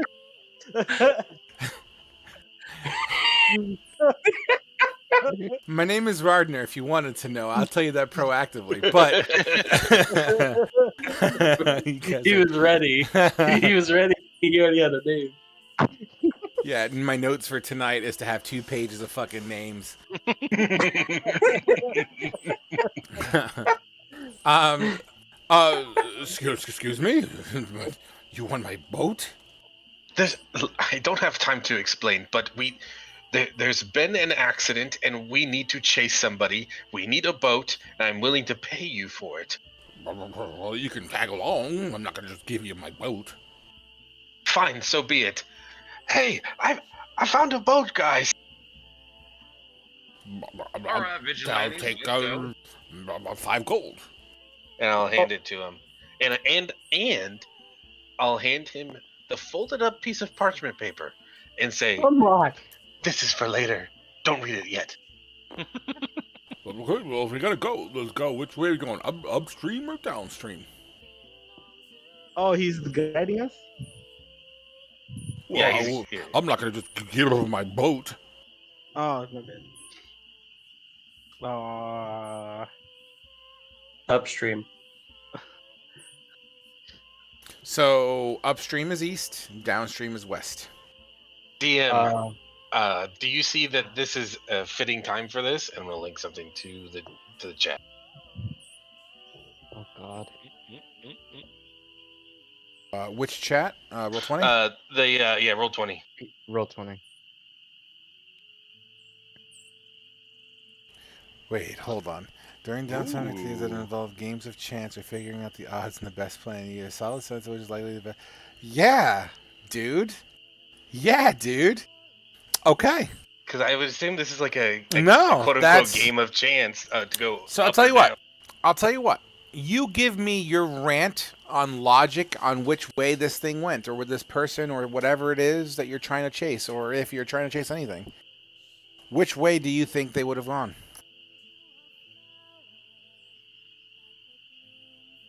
Well, we came from which direction?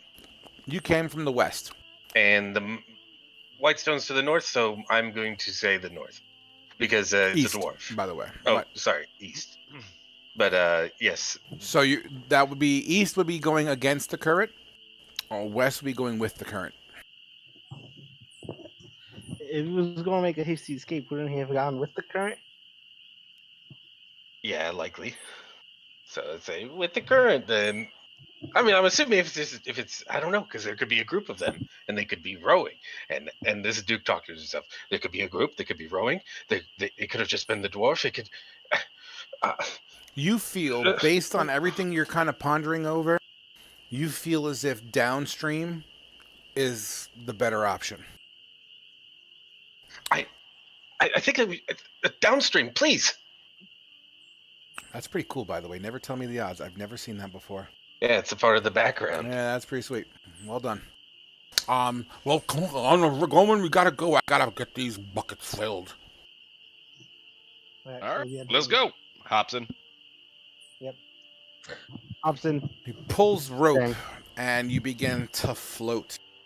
He pulls out a very long, like not a branch, but like a long pole, a solid wooden pole. As he dips it into the ground, you hear bloop bloop, or in the water rather, bloop bloop, and he's pushing off the bottom, making this thing try to, get into the current, and it begins to, coast down the river. He begins to whistle, kind of feeling the day. So, what seems to be the issue? What are you trying to find? I say, we're trying to find a murderer, sir. Murderer? I don't understand. How would it be a murderer? A boat Yes. thief. Boat A thief? murderer Oh. and a boat Oh, thief. sake. No. My friend did not mean boat thief. I'm sorry. It's been a long day for all of us. Now, No, no, I we meant are. boat thief. He is a boat thief and a He's murderer. a boat thief and a murderer. Okay. A murdering boat thief. Yes, a murdering I'm boat thief, guessing sir. we're looking for Jeffrey's boat. Yes. Yeah. Yes, Jeffrey. You know Jeffrey. Of course, he was just shouting next to me, telling he was just kind of missing his boat. Crazy You guy, didn't right? happen to see his boat, did you? Well, it went downstream. Duh, I thought we going that way. Now that would have solved our issue a little bit quicker. All right, shifty guy. I'm sorry, I didn't think of that right away. Shifty guy. I thought I was your murderer. I never accused. Oh my God! I never accused you of being the murderer. I said that you might have possibly worked for the murderer. I grab Anatanda and I pull him away from Fetterman. Anatanda. It's Duke. Or Duke. I'm sorry. I'm very sorry. I grab Duke and I pull him away from Fetterman. Better. This guy was your employer, correct? Oh yeah, I met him for all 2 seconds. Where did you meet him? In the bar. With you. When you were walking down. You Then know how- what? Wait, You how could have did he been planning employ this you? whole thing. How did That- he employ how you? did he You met him in yeah. the bar. Well, you do have people that come up to you and offer you jobs, do you not? And yes, I'm but we asking didn't where not that even was. talk to you Okay. at all. I got a piece of parchment that told me to meet him here and protect him. Show me the parchment. I have a parchment frog. You have the rolled up parchment that you stole.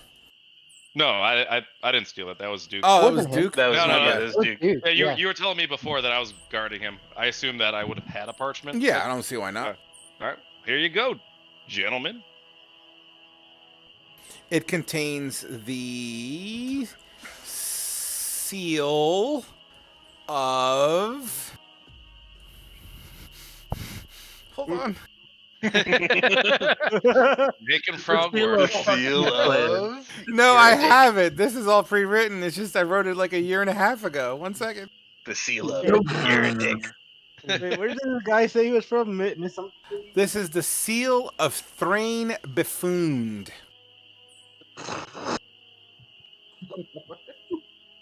Trained buffoon. Thrain. Thrain is a title in the Thrain. Dwarven Empire.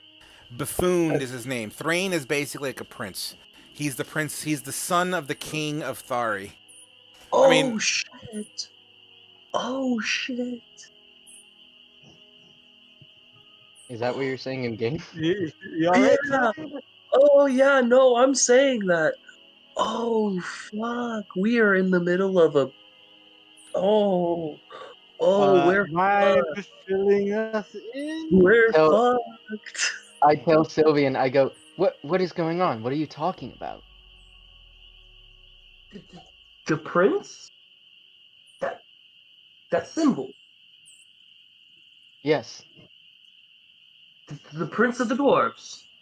Thrain. Just met. Wait. So you're Great. telling me the Prince of the Dwarfs murdered an emissary from the Holy Empire? I mean, who else could sanction that they could make deals of mithril and gold? Well, Apto lowly whispers to him, fuck. Oh Ye- yeah, we are Jaeger, in the middle of some deep shit, Jaeger, guys. after hearing Sylvian's worried tone, may have put a rosebud in his loins. Oh, What? a what? Did you just shit yourself? Did he just put thorns in his loins? No, when like you kind No. of crap yourself and you kind of hold it back Wait, you because you're call that a scared. rosebud? Yeah, yeah. I have never heard that expression in my life. Me either. That's Neither awesome. have I. I'm gonna use it in a sentence today. That is a very old one. Nevertheless, back on task. So, we're on the raft, and the pilot of said vessel.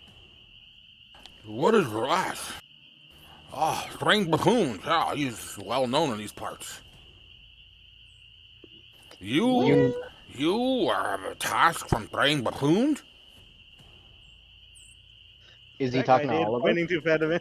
Talking to Fedivin, as he's Oh. the one who pulled out the parchment. Sure. I mean, I don't care who gives me the money or who gives me the contract. I just need the money to carry out my own mission. So, over the course of time, about 30 minutes have transpired. You've been on this ship.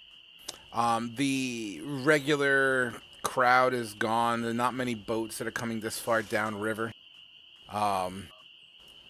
As you kind of bicker on top of each other, the the boat keeper, or the boatmaster, says, "Shh, shh, shh, get down." I go prone on the ground. I go prone as well. And Yep. yeah. Damn. I whisper, what is up? What's going on? Look Like over, what? look over there. I look. You see on the banks of the shoreline a very large crocodile. Oh. Okay. Uh-huh. Uh-huh. Can this thing go any faster?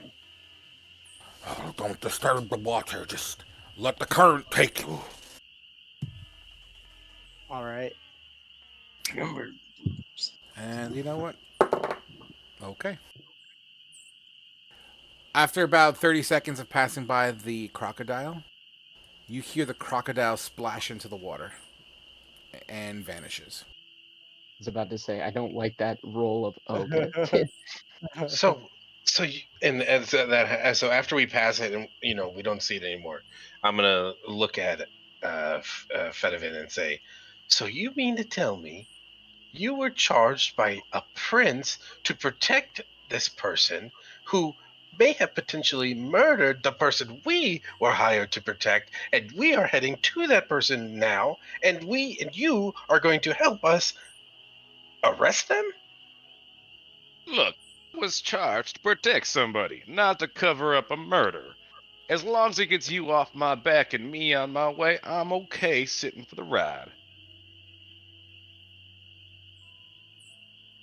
I don't trust you. That makes two of us. I look at the man. Do you have any chum we could throw in the water to distract the croc? Don't worry, I got this.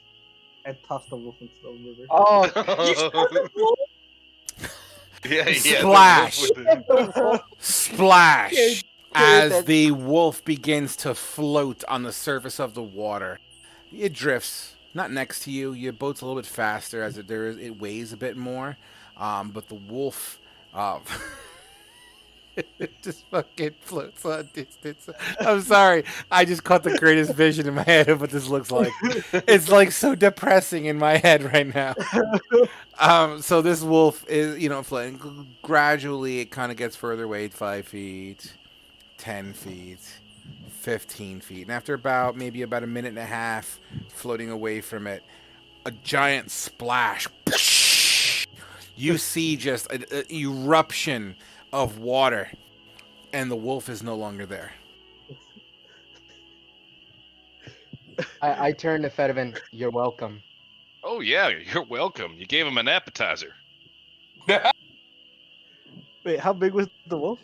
Like the size of a Labrador. Nothing. It wasn't a huge wolf. It was still a very young wolf. Ah, okay. Like I'd say that's about an appetizer and a half. Let's just hope it's enough to keep him happy. After about an hour, going down river. Well, guys, I need to stop here. I need to fill these canisters up and bring them back to the town. You either gonna stay or you're gonna go. I mean, if this guy is the prince of the dwarven nation, can't we just find him at his palace? Everyone roll me perception check.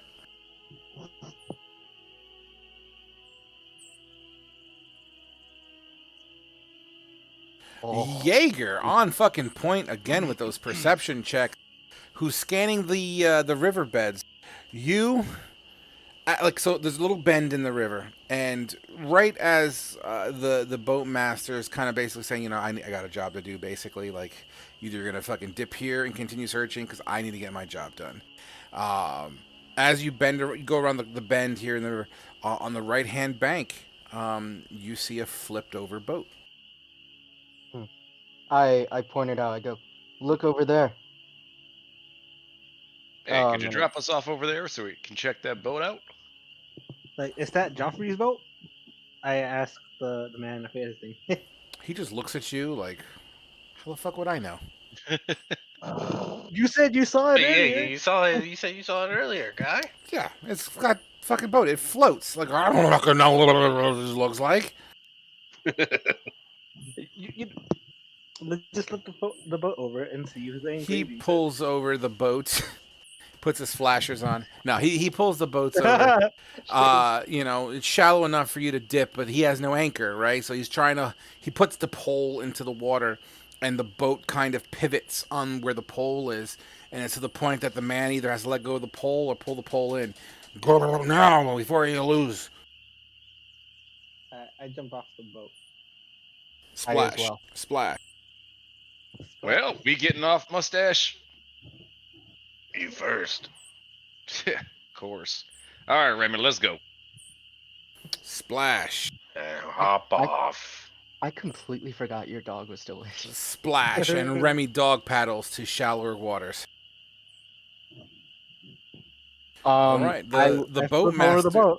The boat master drifts off, and gradually gets smaller and smaller. Wait, before he fully leaves like vocal range, I'm gonna yell at him and say, "Okay, you can read the parchment now."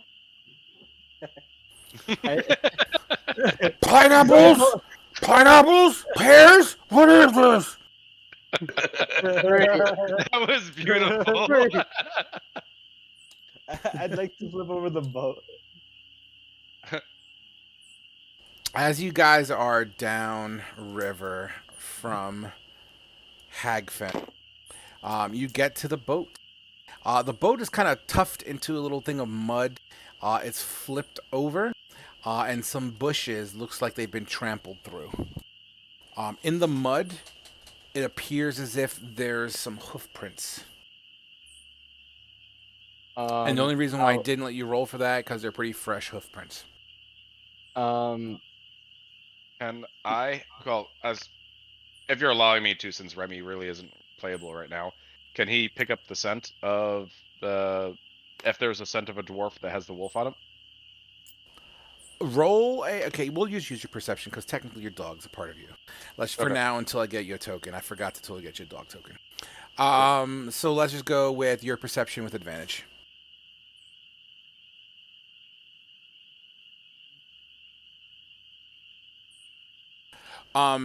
Looks like Remy's picked up a scent wagging, and it seems to be heading west. All right. Well, looks like we got another scent. Well, shall we be on our merry way? Hold on, I just want to inspect this boat. I flip it over. You flip it over, and inside you see carving. Only two that are legible: Adast, Zora, and then a G, an E, and an O at the very bottom. This is Jeffrey's boat. Jeffrey. Well, I guess we'll take it back to him when we find the dwarf. All right. I or yeah. So shall we go? I say. Yes. Alright, everyone follow Remy's. Follow the dog. I say. All right, Remy, show us where we're going. The dog leads the way, pushing through brush, eventually getting onto what looks to be a wildlife trail, like you know how deer kind of make a small path through some wooded area. You see hoof prints sporadically through here, and then they kind of break off to the right a little bit, with the river to your left shoulder heading west. Some sights look vaguely familiar, as if you were riding on the road not too long ago. As the road, you know, after you travel a little bit longer, you actually get onto the same road that you took in. You continue. Everyone give me perception checks again, please. Perception. Oh. And there goes my luck. and by the way, Fedivin, your perception is with advantage. Oh, okay.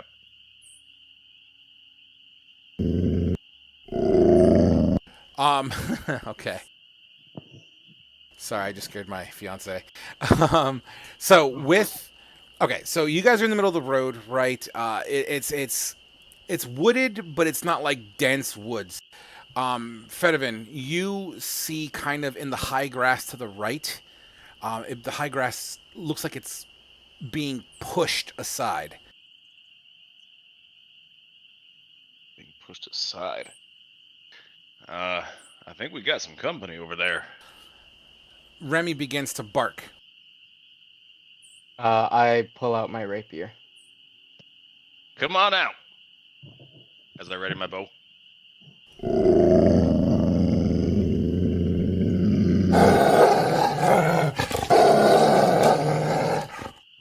Was that Remy or them? That was Remy. No, I'm just kidding. That was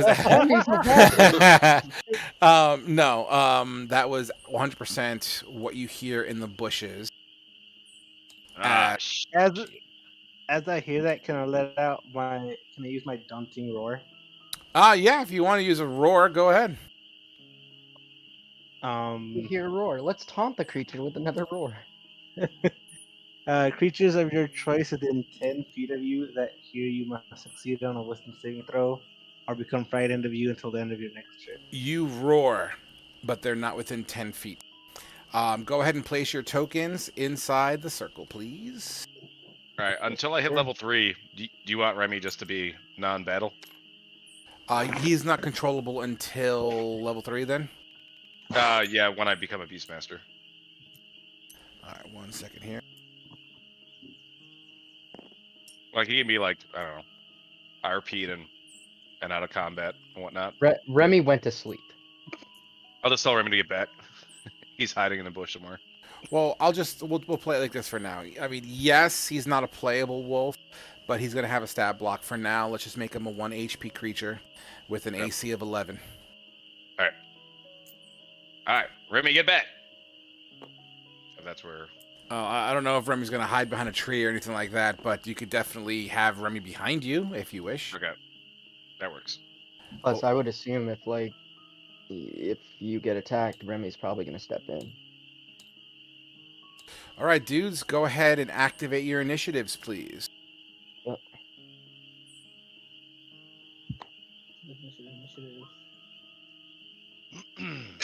Fuck. My luck is shit. Wait, what? What the hell? I think I did right. By the way, this whole time, Kane's been watching this, man. He's been throwing one-liners all fucking night. That's all I he don't have the does. stream up. Sorry, I don't know if I did this wrong, but it said you wanted to send the result to this roll to the turn tracker, but no valid token was selected. Oh yeah, that's normal. Okay. All right, guys. Rolling initiative in 3, 2, 1. As you hear the growls coming from the side. Why can't I pick up my toe? Because they're locked. That's why. Please hold. I wonder if you'll warn it.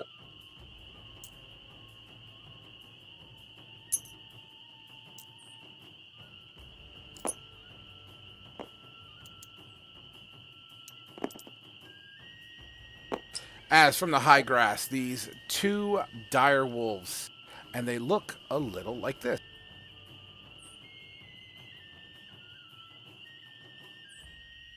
I will post up a picture right here. As they push through the high brush, with your perception from earlier, you see that they're kind of caked on with a tar-like substance. This one, in fact, one of the wolves' eyes seem to be fully covered by this tar, and once again, it has like a greenish tint to it, and it slowly, sometimes, kind of just drips deep. You could actually see it dripping further into the pelts. We're gonna start round 1 with Duke.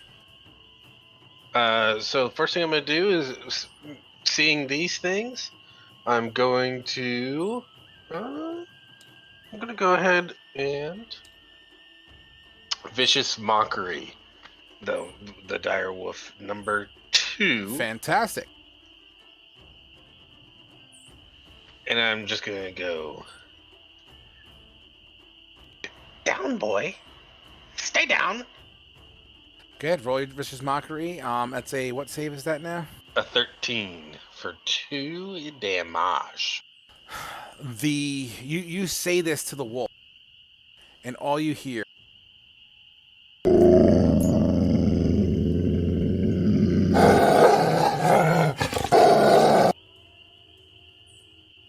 would that be your turn? All right. I'm going to, as a bonus action, I'm going to inspire Apto. Sure. And how do you inspire him? If you're going to be a bard, I'm going to give you bard things. So Okay. what are you doing or saying to inspire him? I'm gonna strum the lyre, and I'm gonna say, show them what your kind are made of. All right. Okay. Fedivin, you're up. As Remy kind of sinks behind you with a growl from behind you. All right. Well, I am taking out a weapon is half movement, right? Correct. All right. Well, I have the bow in one hand, but I'm going to move. That's really close. Never mind. I'm just going to use a longbow attack, staying right where I am. Oh, That's, absolutely. Number 2 here. The 22 sinks right into the tar-covered flesh of this creature. You said wolf number 2? Yep, right over here.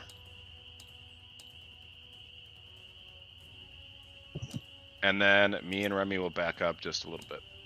Absolutely. And you do so. This arrow sinks in your... Would that be your turn? That'll be it. Jaeger, you're up. Yep. I will just use my rapier and just take a swing at this dire wolf number 1. All right, go ahead on in there and swing away. Yep. With the strength. Are you going to move up to him first? Yeah. Go ahead and move your token. Yep. My fault. What's your movement speed? It is 30. You don't have enough range to get up to this wolf unless you dash to him. Then yeah, I'll dash then. Okay. You charge straight into this wolf, meeting it face to face. Would that be your turn? Yes. All right, all right. Apto, you're up. As the growls from inside the bushes tremble your earlobes and ear canal. Will I get flanking if I stand here? Yes. Do you have 35 movement? Yes. Fantastic.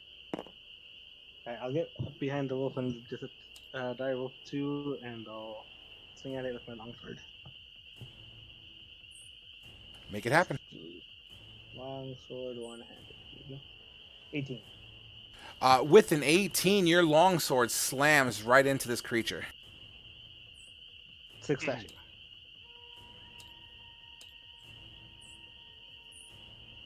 I rolled for 6 slashing. Yep, I'm updating numbers. Yeah. So Alright. as your sword whacks into this creature, you pull your sword back, and there's a little bit of that tar on the kind of the bladed side of the sword where you made contact. It's sticking to your sword. Would that be your turn? Yes. All right, Direwolf 2.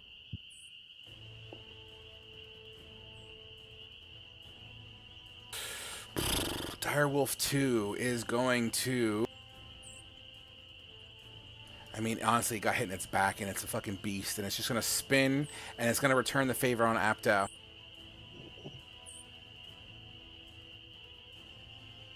It goes to bite you. You hold your blade up, and as this creature tries to take its jaws and wrap itself around you, you put the blade in its mouth, using it as like no, you can't close your mouth type of situation, and you push the direwolf back. Sylvian, you're up.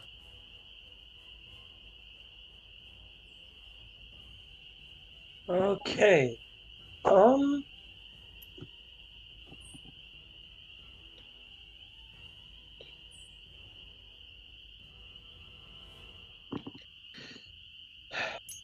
I engage Direwolf number 1. Okay, make it happen. With a 25, you punch this thing square in its cheek for 8. And you, what's the bludgeoning for? Oh, that's 2 hits. You're doing a double. 1 hits. As it kind of push the face back of this direwolf, you go to like another fist uppercut kind of thing, but you just fall a little bit short for 4 bludgeoning damage. Alrighty. Would that be your turn? That is indeed my turn. As you punch this cheek, it kind of uses that momentum and brings its jaws back right towards you. With a 19 to hit. That does indeed hit. Fuck. It kind of bites the arm that you presented in front of it as you punch it. It kind of gnaws down, like right on your forearm. You feel its teeth begin to pierce through your flesh for 9 piercing damage. The creature then tries to pull you, like tug of war, and tries to knock you prone. Give me a strength saving throw. It pulls you face first into the dirt. Go ahead and place a prone token on your character, please. Yep. Just going to grab it. Absolutely. And that is his turn. Top of the round, you hear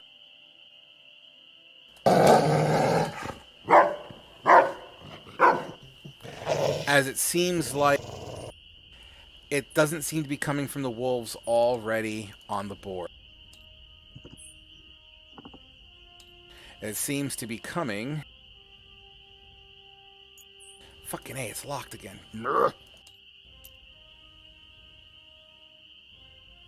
From behind. It howls in response to the growls. Duke, you're up. All right.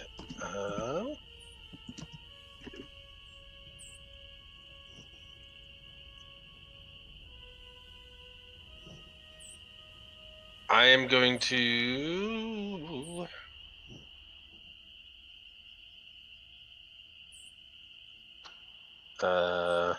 I'm going to try and I'm going to run up to Sylvian.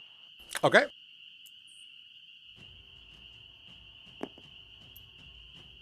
Alright, so how much was that? I didn't see. It like reset on me. I believe it was 15 total. Okay. And I'm going to cure wounds. And I'm going to say, down already, friend. Let's get back into this. Why don't you?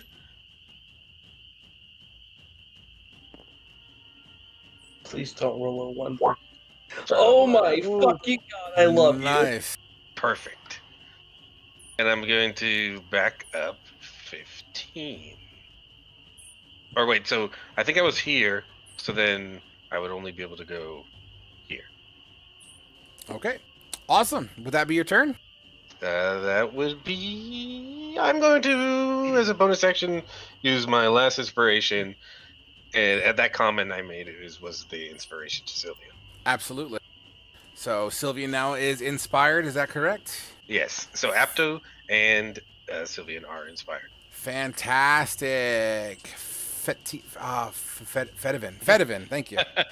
For a second there, I got like brain fart. Fedivin, you're up. All right. Ah, shit. We got more of these assholes. Remy, get between us all. And I'm going to take a shot at number 3 here. Make it happen, brother.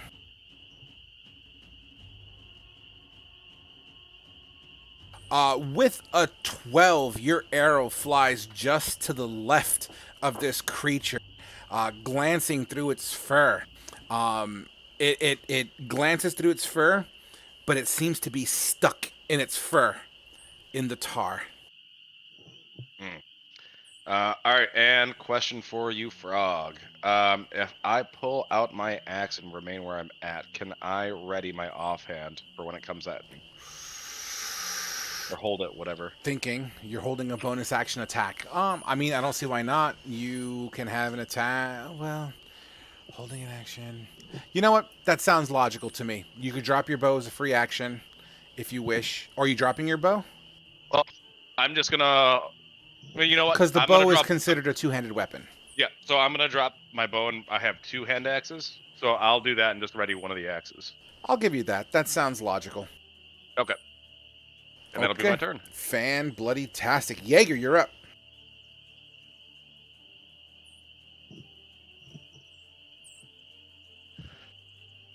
Yep. Sorry. Just figuring out one more thing. Okay. I'm going to, with this, direwolf I'm in front of, I am going to use my rapier. Okay, make it happen. Yep. Oh, that's a critical miss. Roll me 3d6, No. brother. Okay. We should have fucking ran. And the bad rolls begin. Oh. With an 8, so you charged here, right? You charged up to this creature last turn. You kind of try to you do some fancy footwork and try to lunge with your rapier in the next on this turn. Using your momentum. You didn't see in the high grass. There's a loose stone that rolled under the ball of your foot, and you practically do a split on the ground and fall prone as a result. Oh, the Sylvian. Yeah, except Sylvian had help. So go ahead and roll. Put a prone marker on your token, Yep. And would that be your turn? Find that, thank you. Yeah. Apto, you're up. I'll swing a direwolf 2 again. Make it happen. Sword, one-handed. Can I use my bardic inspiration on that? Yeah, of course. Roll an extra. What is it? D4 or D6 at this level? D6. So D6. Okay. Roll D6. R/D6. Oops. There we go. I don't know what the fuck you rolled, but R// God. F6. What the fuck? Wait, what is it? Is it R/? On the left side, there's a D20 picture. Just highlight that. Just go to D6 and click on it.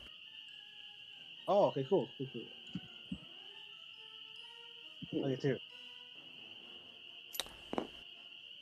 Oh, 2. With a 14, your longsword makes purchase inside the pelt of this creature. So I roll damage in. 9. Brutal. 9 slashing damage. Updating health.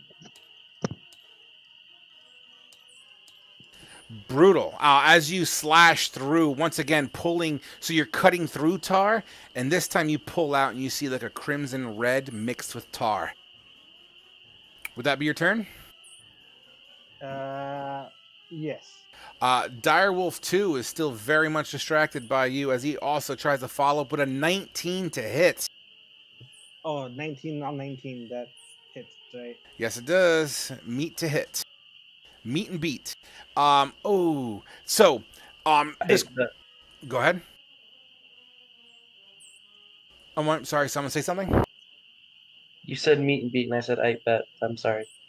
Okay. So, as this creature kind of grabs around your golden mane, around your neck, and kind of does that, once again, that doggy tug of war head jiggle thing, you feel teeth sinking into the flesh of your neck and ripping just a little bit.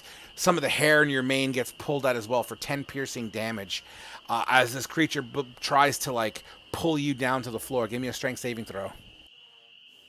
Strength saving throw. God, don't roll. Oh my lord, as you are Good. pulled down by your neck to the ground, this creature hovers above you and just continues to gnaw into your neck. Sylvian, you're up. It's it's not like on top of me. I can just stand up, right? No, flavored on top of you. So I mean, it's on top of you, but it's not grappling you. Okay, then I stand up, getting rid of this fucking crowd. And I fucking punch it. Yes, I already put a prone marker on you, Apto. With a 14, you uppercut this thing under the jaw. You hear its teeth go clack. Does the 17 hit The as well? 17 follows up with a left hook. Pop, pop. Pop, pop, double hit. 10 damage total. Yes, Wolfie growls at you as a result. One of its teeth seem to be chipped and practically falling out of its mouth. Would that be your turn? I would then tell everyone to start trying to get ready to make a run for it and try and focus on 1 instead of 2. Middle of your sentence, this creature tries to grab at your throat. And you are nimble enough to kind of, you put both your hands in front of you. You put your left hand on its nose, your right hand on the bottom of its chin, pushing it back enough where it tries to, you feel the breath just snap in front of your face. Doesn't make any contact with you. Which brings us to Direwolf number 3, who will full charge at Fedivin. Can I make my ready to attack? Absolutely. Womp womp. You swing and kind of follow through with it, exposing your shoulder to this creature as it attempts to bite you. With an 11, doesn't do it enough. It catches a little bit of cloth on your cloak, but doesn't hit meat. A slight tear in your cloth gets stuck to its teeth. That takes us to Duke. At the 2 that are in front of me, which of the 2 looks the most jacked up at this point? Direwolf number 2 seems to be bleeding from its pelt enough that it's dripping on the floor. The Direwolf number 1 looks about bloodied, but it's still healthy enough to put on a decent fight. I'm going to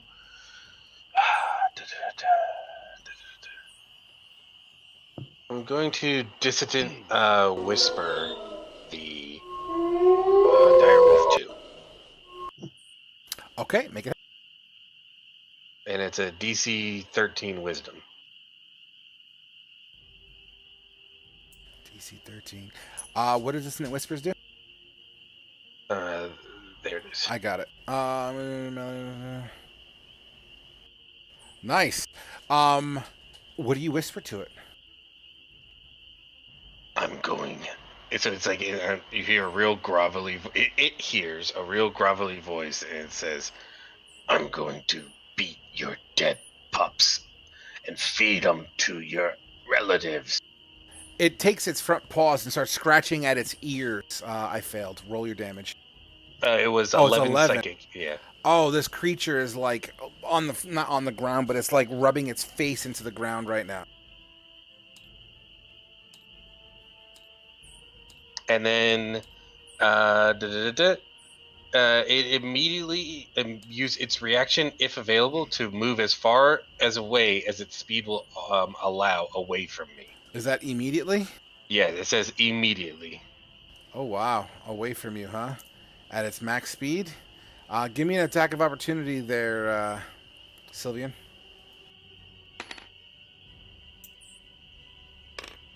Nice. Roll damage. You give it a good pop right on the leg as it tries to run away. Oh, you Charlie horsed it.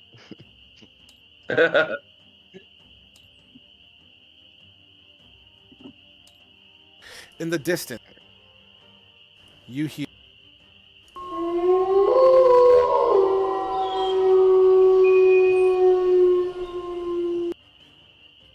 It's not in the immediate area, but it sounds like it's getting close. Great. We need to get the fuck out of here, guys. Fedivin, you're Yeah. up. Kind of threw a wrench in my plan there, Frog. Welcome to my world. which, Fedivin, you're which way were we heading before this happened, by the way? up. West. West? Which way? Do we have a compass on here? West, alright. I'm going to take a whack at this with my offhand before I disengage. Okay. Nope. You try to take a whack. Your axe hits the pelt, but this section of the pelt is covered in tar and thick fur. It doesn't seem to sink into skin. These damn wolves just keep coming. Let's get the hell out of here.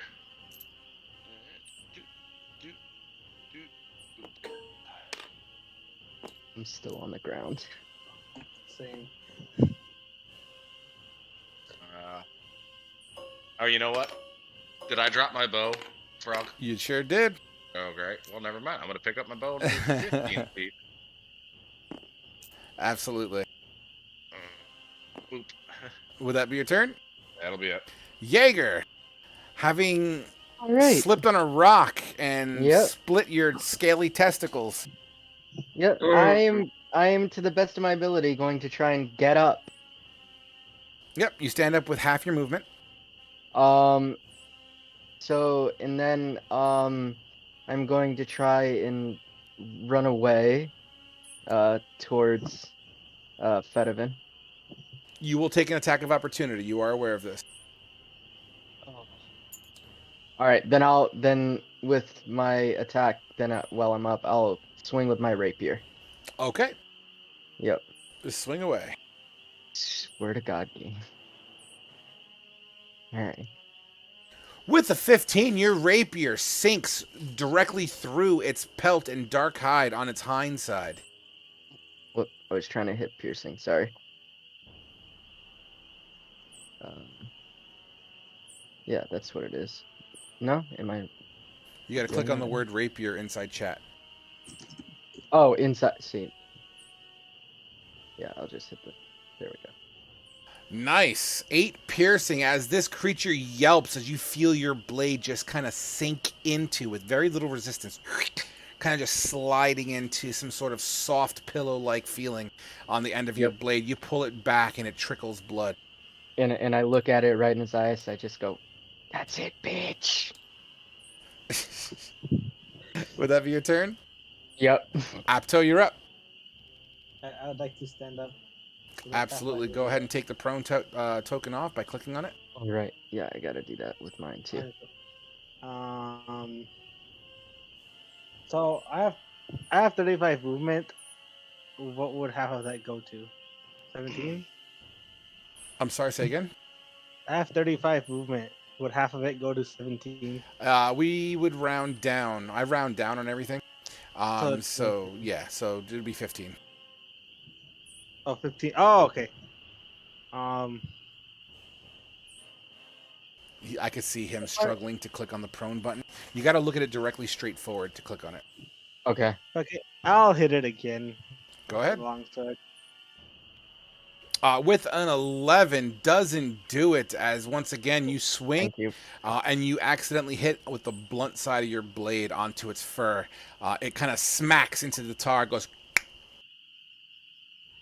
Okay, can as a bonus action, can I second wind? Yeah, of course. So what was it? Slash. You roll a d10 and you add your fighter level. In this case, here it's 1. So d10 plus 1. You D10 gain plus 5 health. Would that be your turn, Apto? I'll move 15 feet and take the attack of opportunity. You'll take the attack of opportunity, sure. Yeah. Oh, with a 21 on the bite. Wow. Unfortunate. This creature sinks into your back leg. You peel it away a little bit, but it tears the flesh on the back. Like it kind of rips a chunk of fur off of the back of your leg for 6 piercing damage. Give me a strength saving throw. Hold on. 6 piercing and a strength saving throw. 18. Beautiful. You kind of bat the mouth away with your other foot, and you kind of kick it, and it lets you go to allow you to continue to run. Would that be Direwolf's 2 turn? Yes, it would. Sylvian, you're up. Actually, no. That was the attack of opportunity. This is not as. The wolf will turn around. Fuck that. He's gonna bite Jaeger. With a 17, it slides into you. Yeah. 11 piercing damage. Wowzers. As it just kind of comes down around your head and begins to wiggle it back and forth. Give me a strength saving throw. Doesn't matter. You're fucking knocked out. You are at the mercy. So, you guys, you see Jaeger's body getting kind of. Imagine grabbing a doll by its head and just wiggling it around. That's what you see going on right now. It's Sylvian's turn now.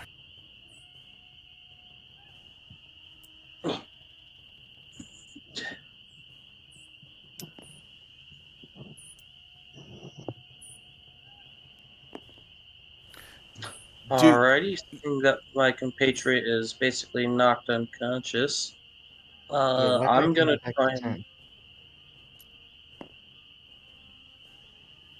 You were the one that was attacked, Igor, not me. Yeah, I know. I'm trying to turn it back down, but because I thought I did, but Nah, you clicked on mine on accident. oh, my fault. You're good. I'm just gonna hit this fucker twice, trying to get it off my buddy. Nice. Nice. How do you kill this thing? Yay. I just fucking break its jaw off. You punch it twice in the same spot of the drawer. It shatters. You hear bone just snap. It doesn't even have a reaction of.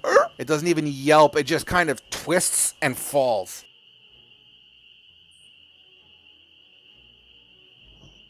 Would that be your turn? Can you heal our friend here as well? Did you say Duke? Yes. You hear a very generic. I cannot do that right now. Oh shit. I made it a goofy. Oh well. Are you done, Sylvian? I'm gonna move an additional 5 feet and. Fuck it. Do I have a healer kit on me? No, I fucking don't. Damn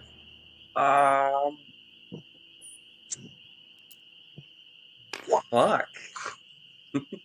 Well, I'll go through fumbling through my scroll.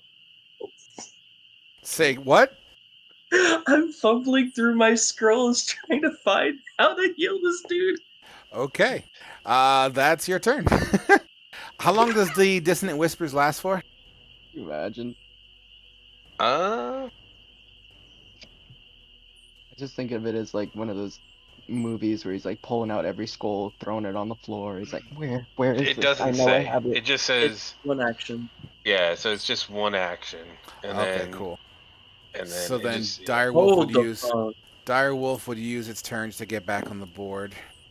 Oh no. And at the top of the round, what? The...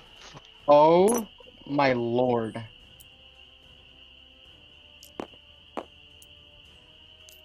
Oh, as the rest of the Oh, pack can be seen jumping out of the bushes. Duke, you're up. All right, I'm saying, adios, friends, Duke, give me a perception check. and okay. fuck this are we shit, I'm close or out. what? With a 12, Duke, you see in one of the nearby trees a light that looks vaguely familiar to you. Except this one, it's not just one little light. You see a blue light, an orange light, and a red light kind of twinkling into a tree. And it looks like they're swirling inside the tree, almost as if they're hopping from branch to branch. I guess I'll. Uh,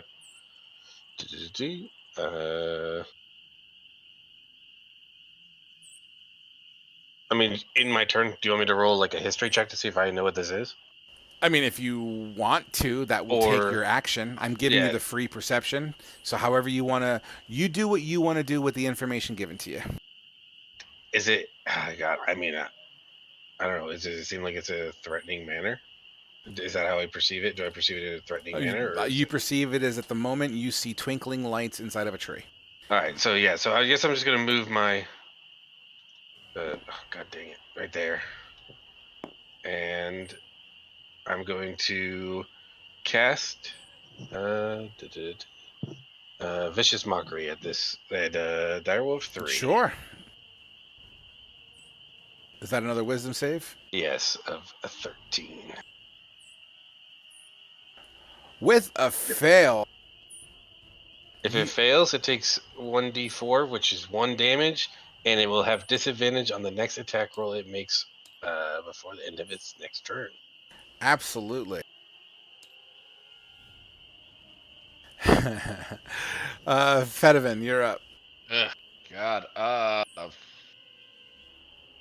just remembered I gotta set my dice roll now to anonymous. Or yeah. Look, you guys got to get your buddy and get the hell out of here. I'm gonna move this way, and take a pop shot at Direwolf 3. Ugh. With a 12, your arrow flies wide.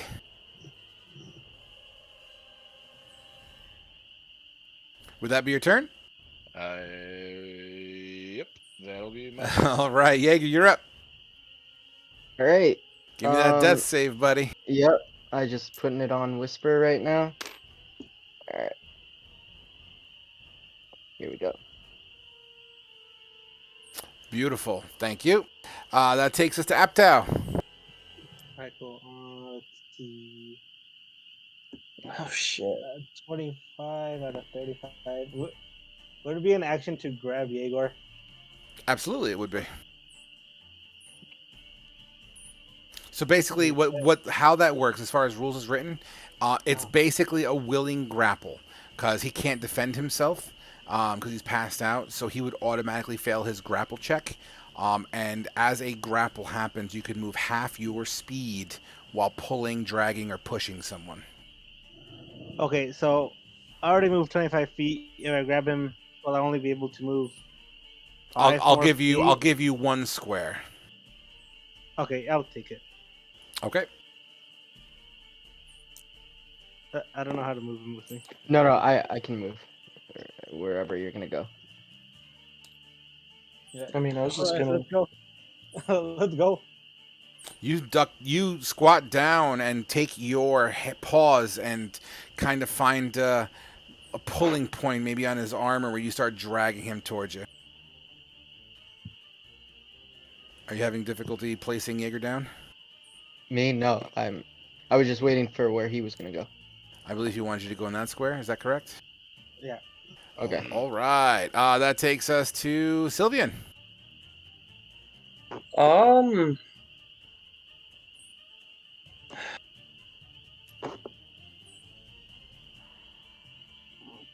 Sylvian, give me a perception check for free, please, while you make your move. okay.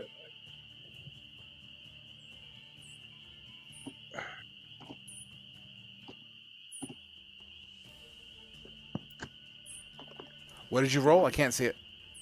14. Okay.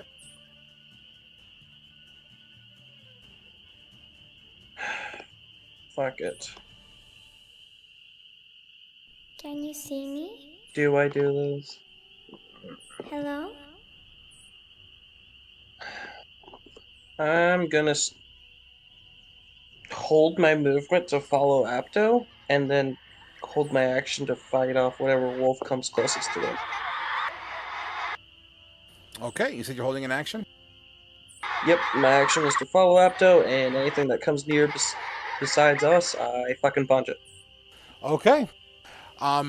With your perception, as you do the actions you're telling me, you hear inside your head what sounds like a little giggle, like hee hee hee.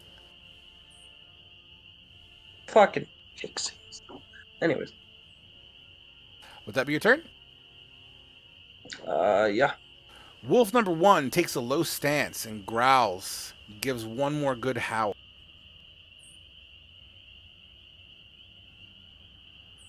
As soon as my table decides to allow me to roll.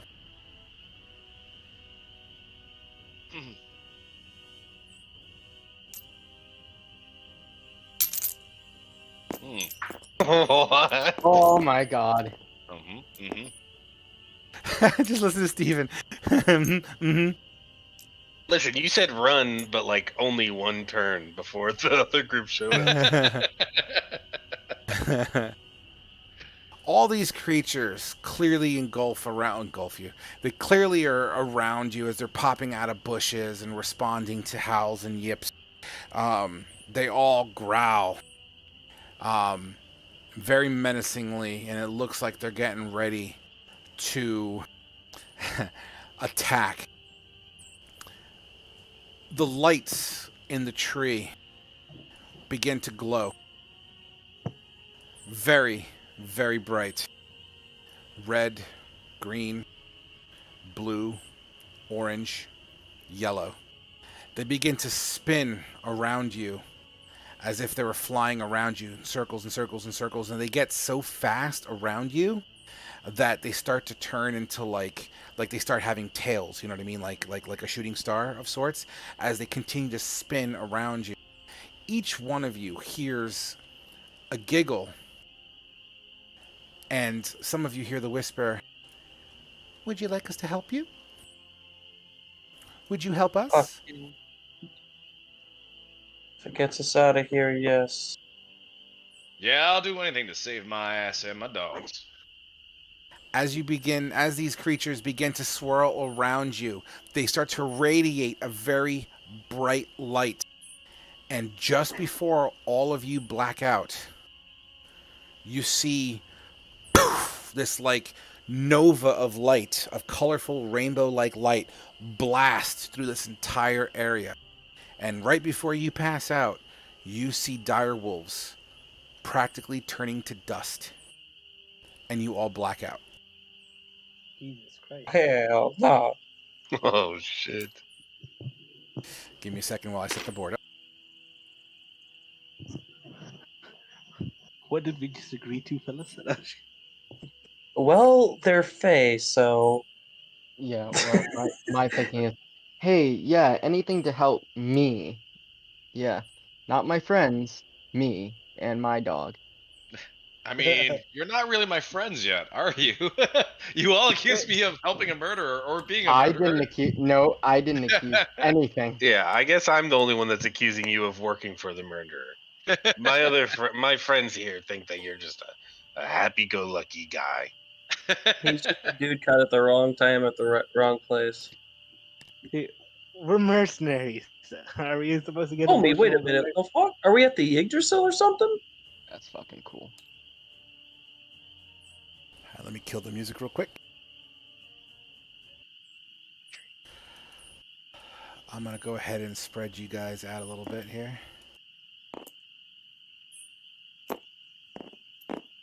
I don't like the fact he's spreading this out, guys.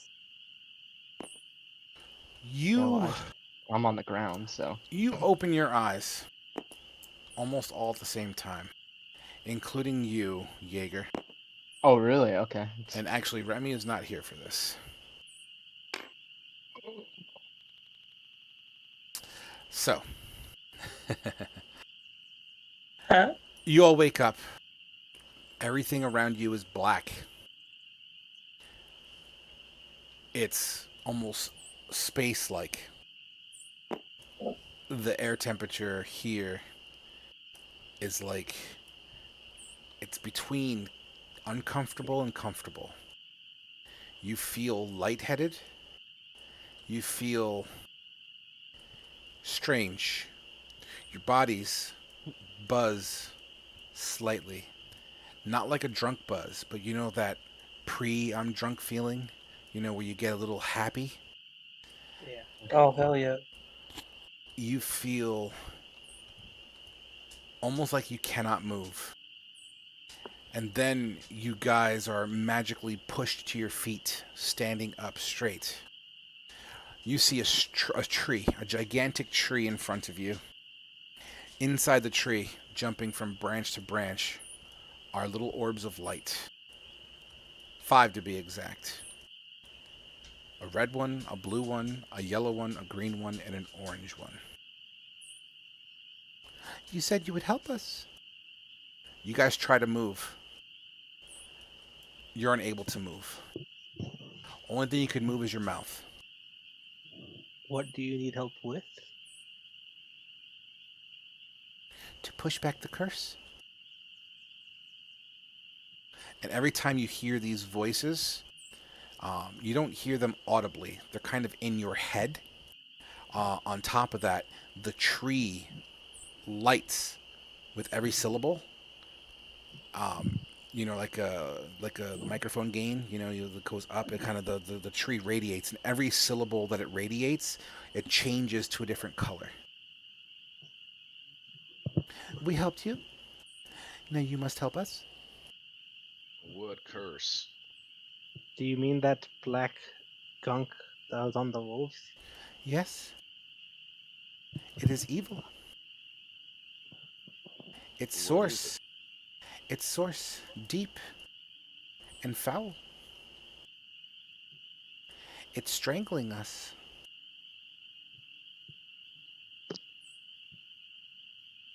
Huh? Hmm. Every day. It sucks the good. It sucks the life. We need your help. We've been watching you. Why have you been watching us? We cannot fight this by ourselves. These orbs start to kind of radiate a little bit brighter light. Each color orb goes to a different person. Duke. The blue one flies in front of your face. It's just an orb of light.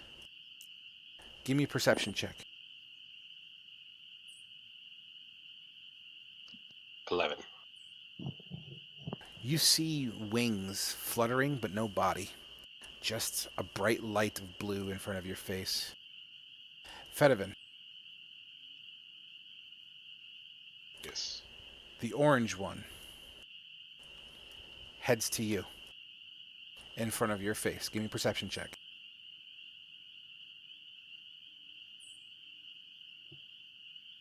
The orange one. And just 1 second.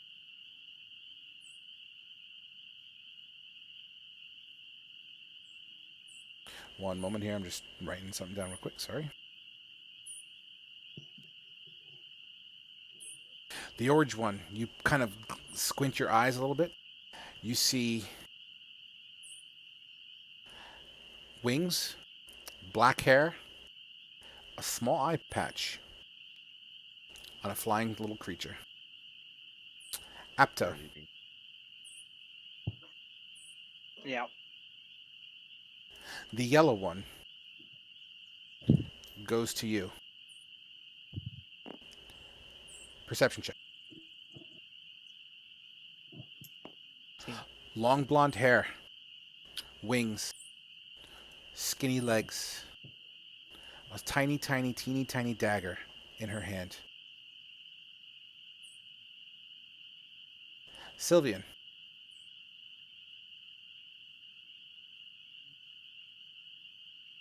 One moment.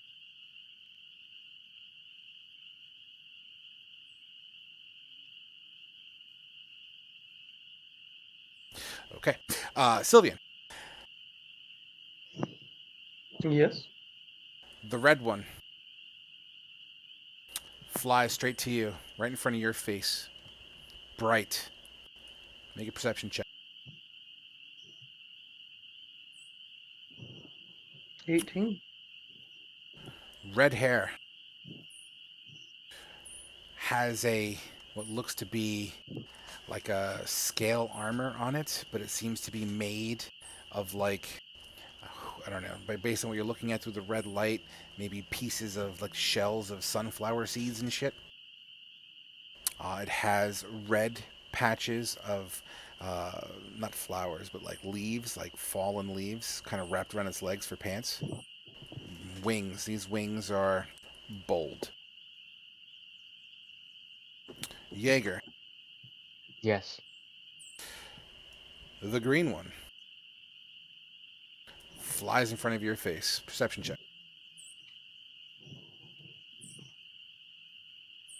You know, if you keep on comparing all my shit, I'm sorry. Jaeger, the light is too bright for you to discern any features.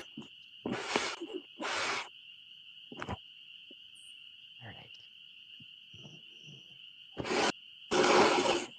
Do you accept this task and rid the evil from this earth?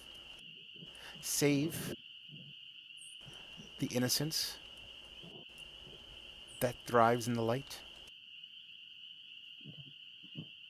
Am am Well, am I worthy of this?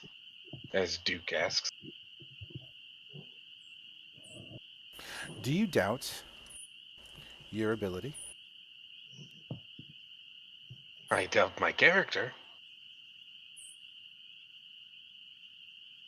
The blue one, almost talking to you directly. Why do you doubt yourself?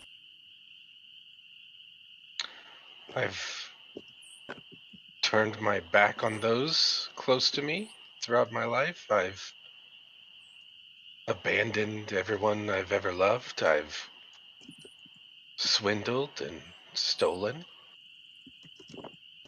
Somebody's hot micing. Please fix that. A loner with no attachments is why I chose you. Someone who's focused on what needs to get done. That's why you are perfect for me. Will you accept me? I I accept. Fedivin, And what are we supposed to do with our own purpose? What we have got going in our own lives? the orange one speaks to you almost directly, Fedivin. The sanctity of life and protection of all that is good supersedes that of personal gains.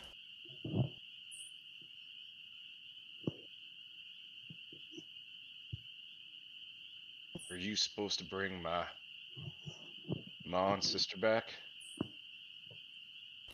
Every path leads to the same location. Sometimes longer, sometimes shorter. If you accept me, I may be willing to help. Well, saved my life. And if you're still giving me a chance, I guess I'll accept. Apto, the yellow one, in a female voice. Why do you wish to accept me?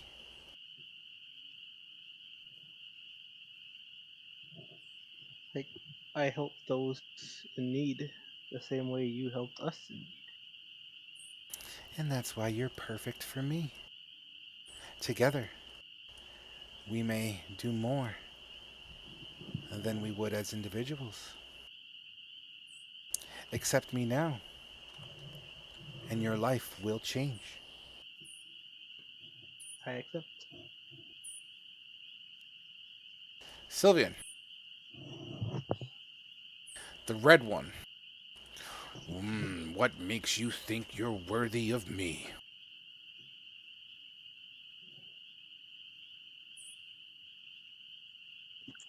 I do not believe I'm worthy, but I do understand the fact that you are someone who has shown great mercy to people like us.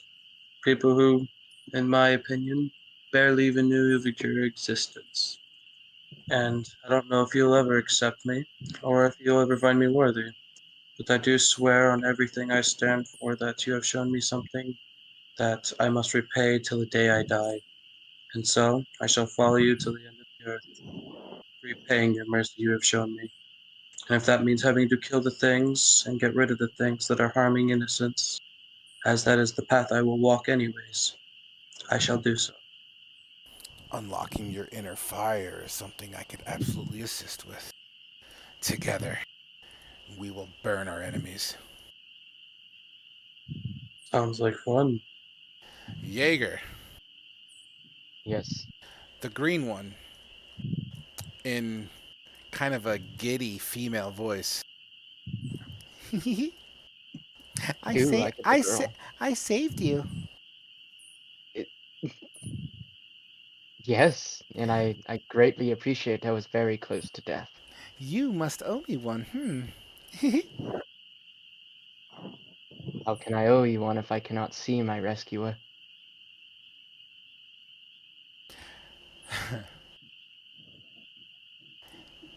Well, perhaps one day you will see me. I will show you my true form as we grow together. I saved you. I charge you with saving us. Do you accept my assistance? Yes, as I have, I am a person who tries to slay all evil and help the world. I will accept you. Each one of these conversations happens almost simultaneously in your heads. This is not audible. As you wrap up your acceptance speeches, this tree begins to glow, a bright white light, slowly and gradually getting brighter and brighter and brighter. Eventually, this tree fires bolts of light to each one of these orbs in front of you. Their lights glow as they begin to fly up. You have movement in your neck as you all look up. And in a flash, they slam down directly onto you. Big bright white light. You're all back on the road, looking up. Fedivin, Remy, licking at your face. Oh, boy. Where the hell were we? I'm glad you're safe, boy.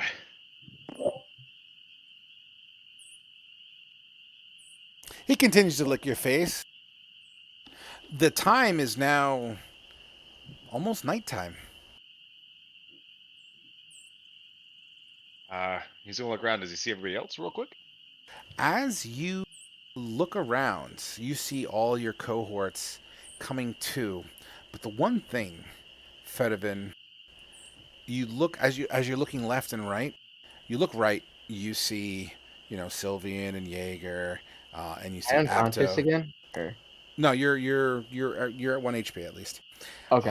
Actually, no, fuck you. All you guys are at max health because Oh, save. okay. Yeah. So as you look right, Fedivin, you see all them. As you look left, you see Duke. But in the way of you and Duke is this on your left shoulder. It looks like you're wearing a small shoulder pad on your left shoulder, and it's kind of has an orange twinge to it. What is this? And I'm just gonna touch it real quick. You touch it. It feels like hard leather.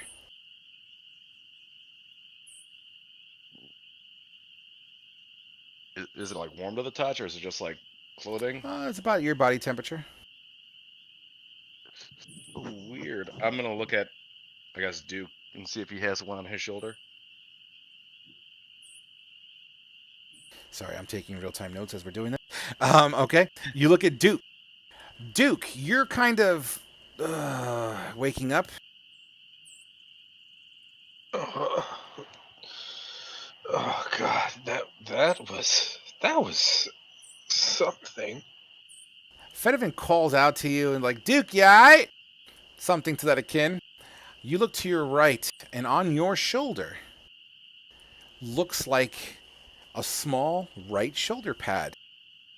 Except this one looks like glass.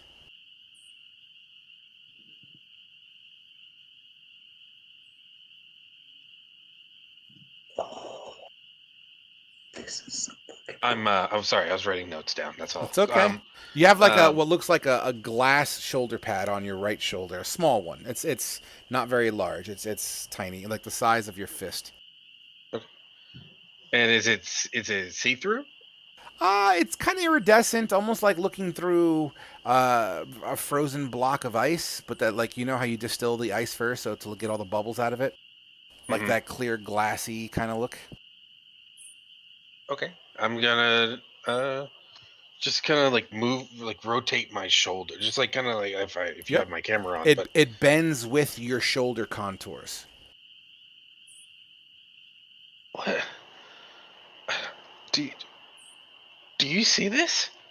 And he's kind of like has his hand on his shoulder and he's talking to. You're touching it with your hand. Yes. It's cold to the touch. Is it like how cold? Like just like I don't want to uncomfortably cold, or just like. It feels like ice. Okay. I was just like I touch it and then like the cold kind of shocks me a little bit because I wasn't expecting that, and then I'm gonna put my hand back on it again and then slowly take it off and just say to Fedivin, do you see this? And he's gonna see me like touching my shoulder. Did we see each other touching? Good lord. Yes, you do. We're doing so well too. Okay, so like he can see that I have a glass. Yes, on my shoulder.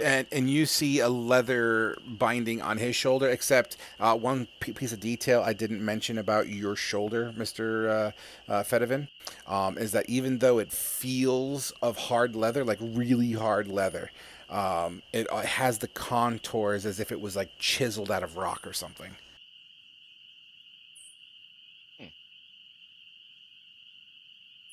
Okay. What the hell is this? Moving along. Apto, you hear those two fucking around, kind of investigating themselves. You yourself sit up, like a sit up. You're still on the floor on your ass, but you're like sitting up, and you kind of, I guess, scratch your mane where you had a gash in it. You lean to the side to kind of, you put your elbow into the ground to try to help push yourself up. Like you roll over it so you can get into like a push-up position.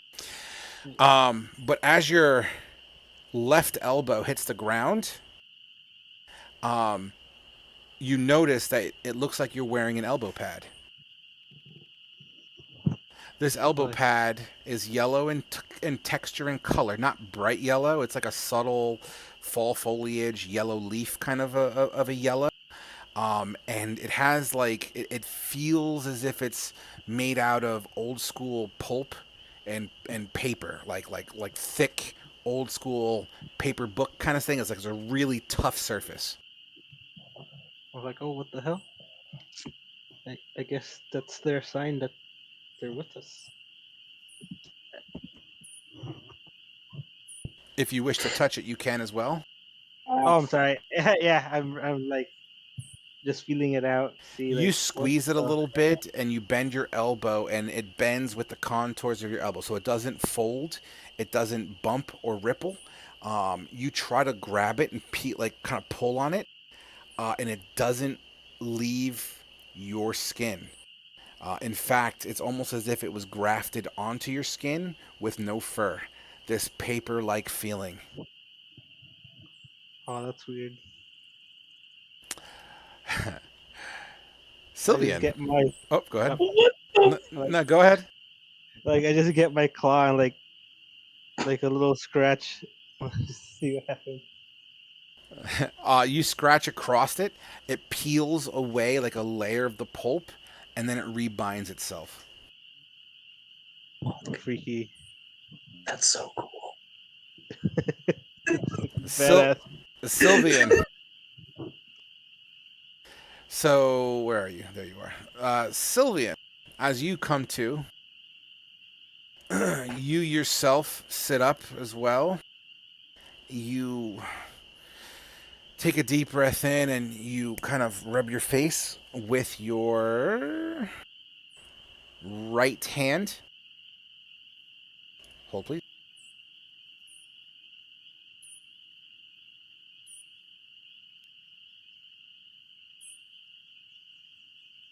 Sorry, taking notes. 1 second. Motherfucker, put me on edge. Fuck you. All right, Jaeger. Wow. Wow. So as you kind Damn. of rub your forehead, like maybe some sweat off your brow, or underneath your mask, out of your left eye, you see what looks like you're wearing a wrist guard of some sort of like leather wrist strap. It feels and looks as if it's like a keloid scar texture, like as if you were a burn victim that grafted over thick, tough skin. Fuck? You touch it, it's warm to the touch, as if you're holding on to a lava rock. Oh, bro, that must feel nice on my wrist. Oh, the fuck? Wait the fuck a minute. There's Bro, no that's like, there's no space. Like, you know how you wear a wristband and you can like put your fingers under the wristband and take it off? There's no space. You try to put your pinky underneath it to see if it's like literally fused to your wrist.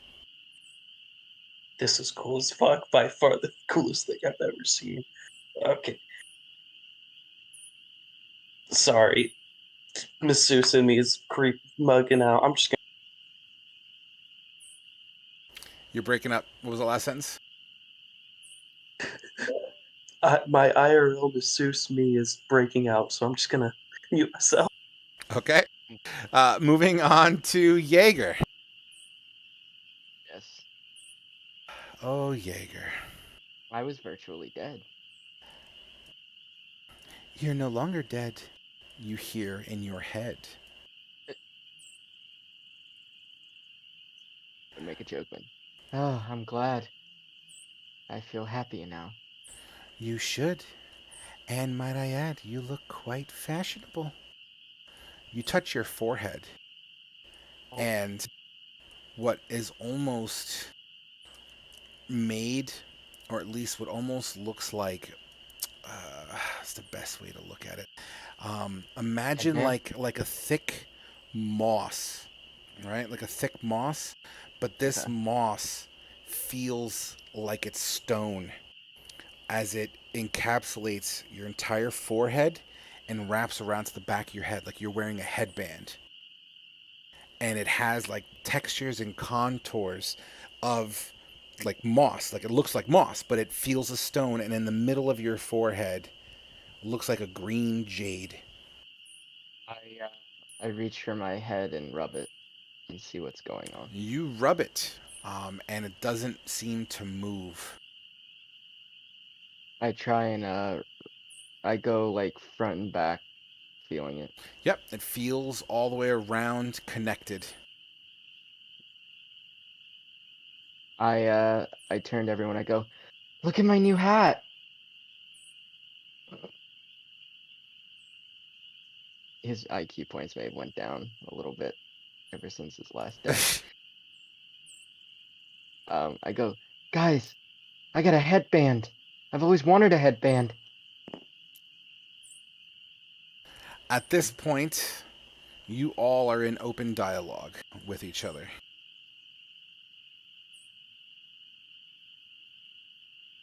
Well, this is very interesting, guys. What do we do?